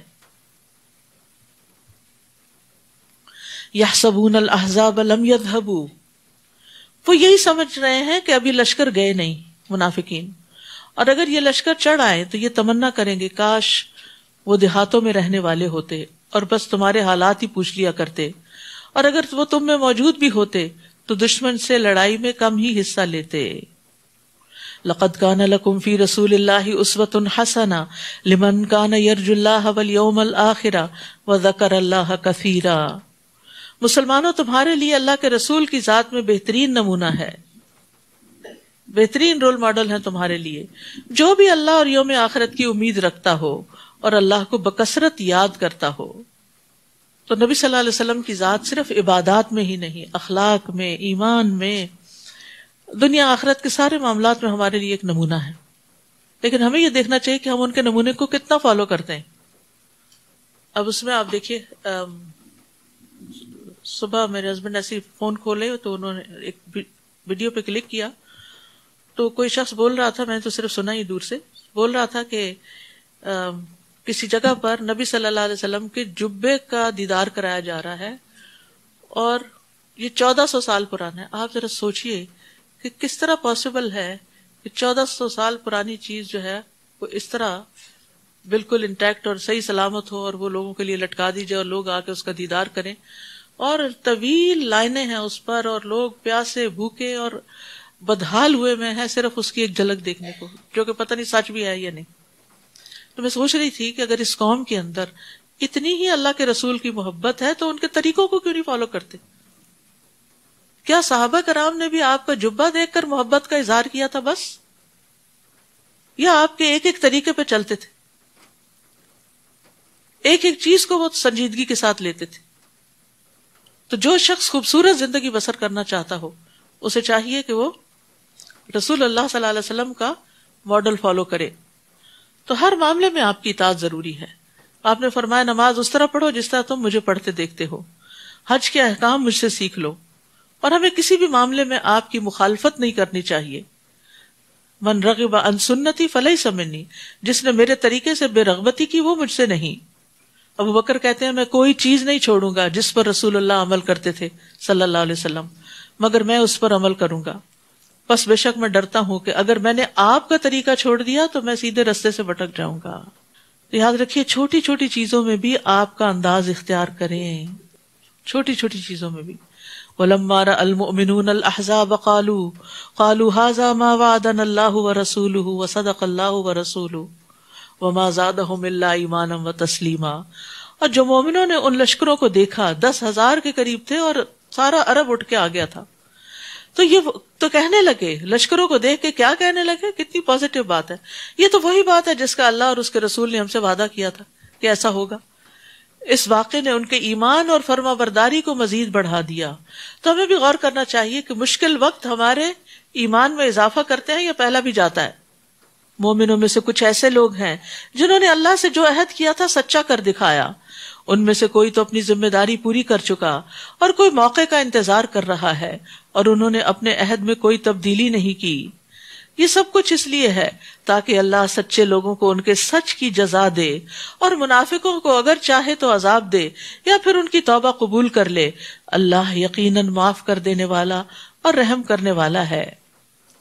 تو یاد رکھیے انسان اگر توبہ کرتا ہے تو پھر اسے توبہ کی قبولیت کی امید بھی رکھنی چاہیے۔ اور کیا امید رکھنی چاہیے؟ کہ اگر ہم اللہ سے توبہ کریں گے تو اللہ تعالیٰ توبہ قبول کرے گا۔ کیونکہ بہت سے لوگ جب وہ گناہوں کے بوجھ میں دب جاتے ہیں نا تو وہ یہ چیز بھول جاتے ہیں، وہ کہتے ہیں ہماری نہیں سنتا، ہمیں نہیں بخشے گا۔ نہیں، نہ اپنے بارے میں نہ کسی کے بارے میں ایسا منفی جملہ نکالے، قطعاً نہ یہ کہیں، کیونکہ یہ جو بخشش والا معاملہ ہے نا یہ سراسر اس کے اپنے ہاتھ میں ہے، مالک یوم الدین ہے وہ۔ اور کفار کے لشکروں کو اللہ تعالیٰ نے ان کے غصے سمیت واپس لوٹا دیا۔ وہ آئے تھے مسلمانوں کو ختم کرنے، لیکن خود نقصان اٹھا کے واپس گئے، اور انہوں نے کوئی بھلائی حاصل نہ کی۔ اور لڑائی کے لیے مومنوں کی طرف سے اللہ ہی کافی ہو گیا، وہ یقیناً بڑی قوت والا زبردست ہے۔ یعنی مومنوں کو لڑنے کی ضرورت ہی پیش نہ آئی، اللہ نے ایسی ہوائیں بھیجی، ایسی آندھی چلی کہ جو اس نے ان کے رسیوں کو توڑا گئی، اور جس سے انہوں نے جانوروں کو باندھا ہوا تھا، اور اسی طرح ان کی ہانڈیاں الٹ گئیں، اور ان کی ہر چیز، خیمے الٹ گئے، تتر بتر ہو کے رہ گیا سب کچھ۔ اور اہل کتاب میں سے جنہوں نے کافروں کی مدد کی تھی، بنو قریظہ، انہیں اللہ ان کے قلعوں سے اتار لایا۔ جس کی تفصیل سورۃ الحشر میں آئے گی، اور ان کے دلوں میں رعب ڈال دیا کہ ان کے ایک گروہ کو تم قتل کر رہے تھے اور دوسرے کو قیدی بنا رہے تھے، اور تمہیں ان کی زمین، ان کے گھروں اور ان کے اموال کا وارث بنا دیا، اور اس زمین کا بھی جہاں تم نے قدم تک نہ رکھا تھا، اور اللہ تعالیٰ ہر چیز پر پوری پوری قدرت رکھتا ہے۔ اے نبی اپنی بیویوں سے کہہ دیجئے اگر تم دنیا کی زندگی اور دنیا ہی کی زینت چاہتی ہو تو آؤ میں تمہیں کچھ دے دلا کے بھلے طریقے سے رخصت کر دوں۔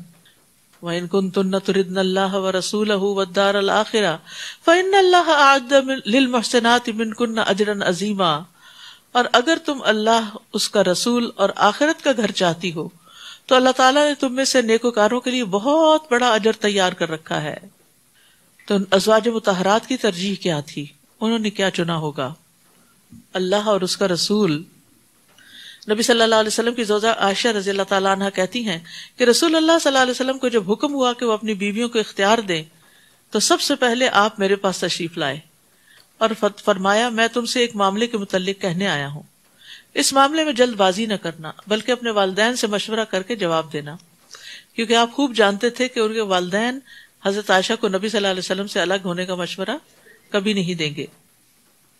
چنانچہ آپ نے فرمایا اللہ عز و جل کا فرمان ہے یا ایھا النبی قل لازواجک ان کنتن تردن الحیاۃ الدنیا وزینتها الی اجرا عظیما تک۔ میں نے کہا میں اس معاملے میں اپنے والدین سے کیا مشورہ کروں گی، میں تو اللہ اور اس کے رسول اور آخرت کے گھر کو چاہتی ہوں۔ حضرت عائشہ کہتی ہیں کہ پھر نبی صلی اللہ علیہ وسلم کی دوسری بیویوں نے بھی یہی جواب دیا جو میں نے دیا تھا۔ جو آخرت چاہتے ہیں نا وہ سوچ سمجھ کے چاہتے ہیں، وہی کہ صرف جذباتی کوئی لیکچر سن کے تو آخرت کے چاہت والے نہیں بن جاتے، بلکہ وہ ان کی زندگی کا ایک مستقل حصہ بن جاتی ہے کہ ہمیں ہر کام اپنی آخرت بنانے کے لیے کرنا ہے۔ یا نساء النبی من یأت منکن بفاحشۃ مبینہ یضاعف لها العذاب ضعفین وکان ذلک علی اللہ یسیرا۔ اے نبی کی بیویوں، تم میں سے جو کوئی کھلی بے حیائی کا ارتکاب کرے تو اسے دگنا عذاب دیا جائے گا، اور یہ بات اللہ کے لیے بہت آسان ہے۔ استغفر اللہ۔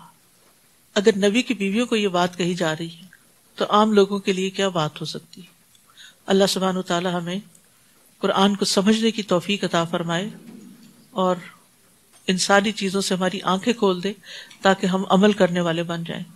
وآخر دعوانا ان الحمد للہ رب العالمین۔ سبحانک اللہم و بحمدک اشہد ان لا الہ الا انت استغفرک و اتوب الیک۔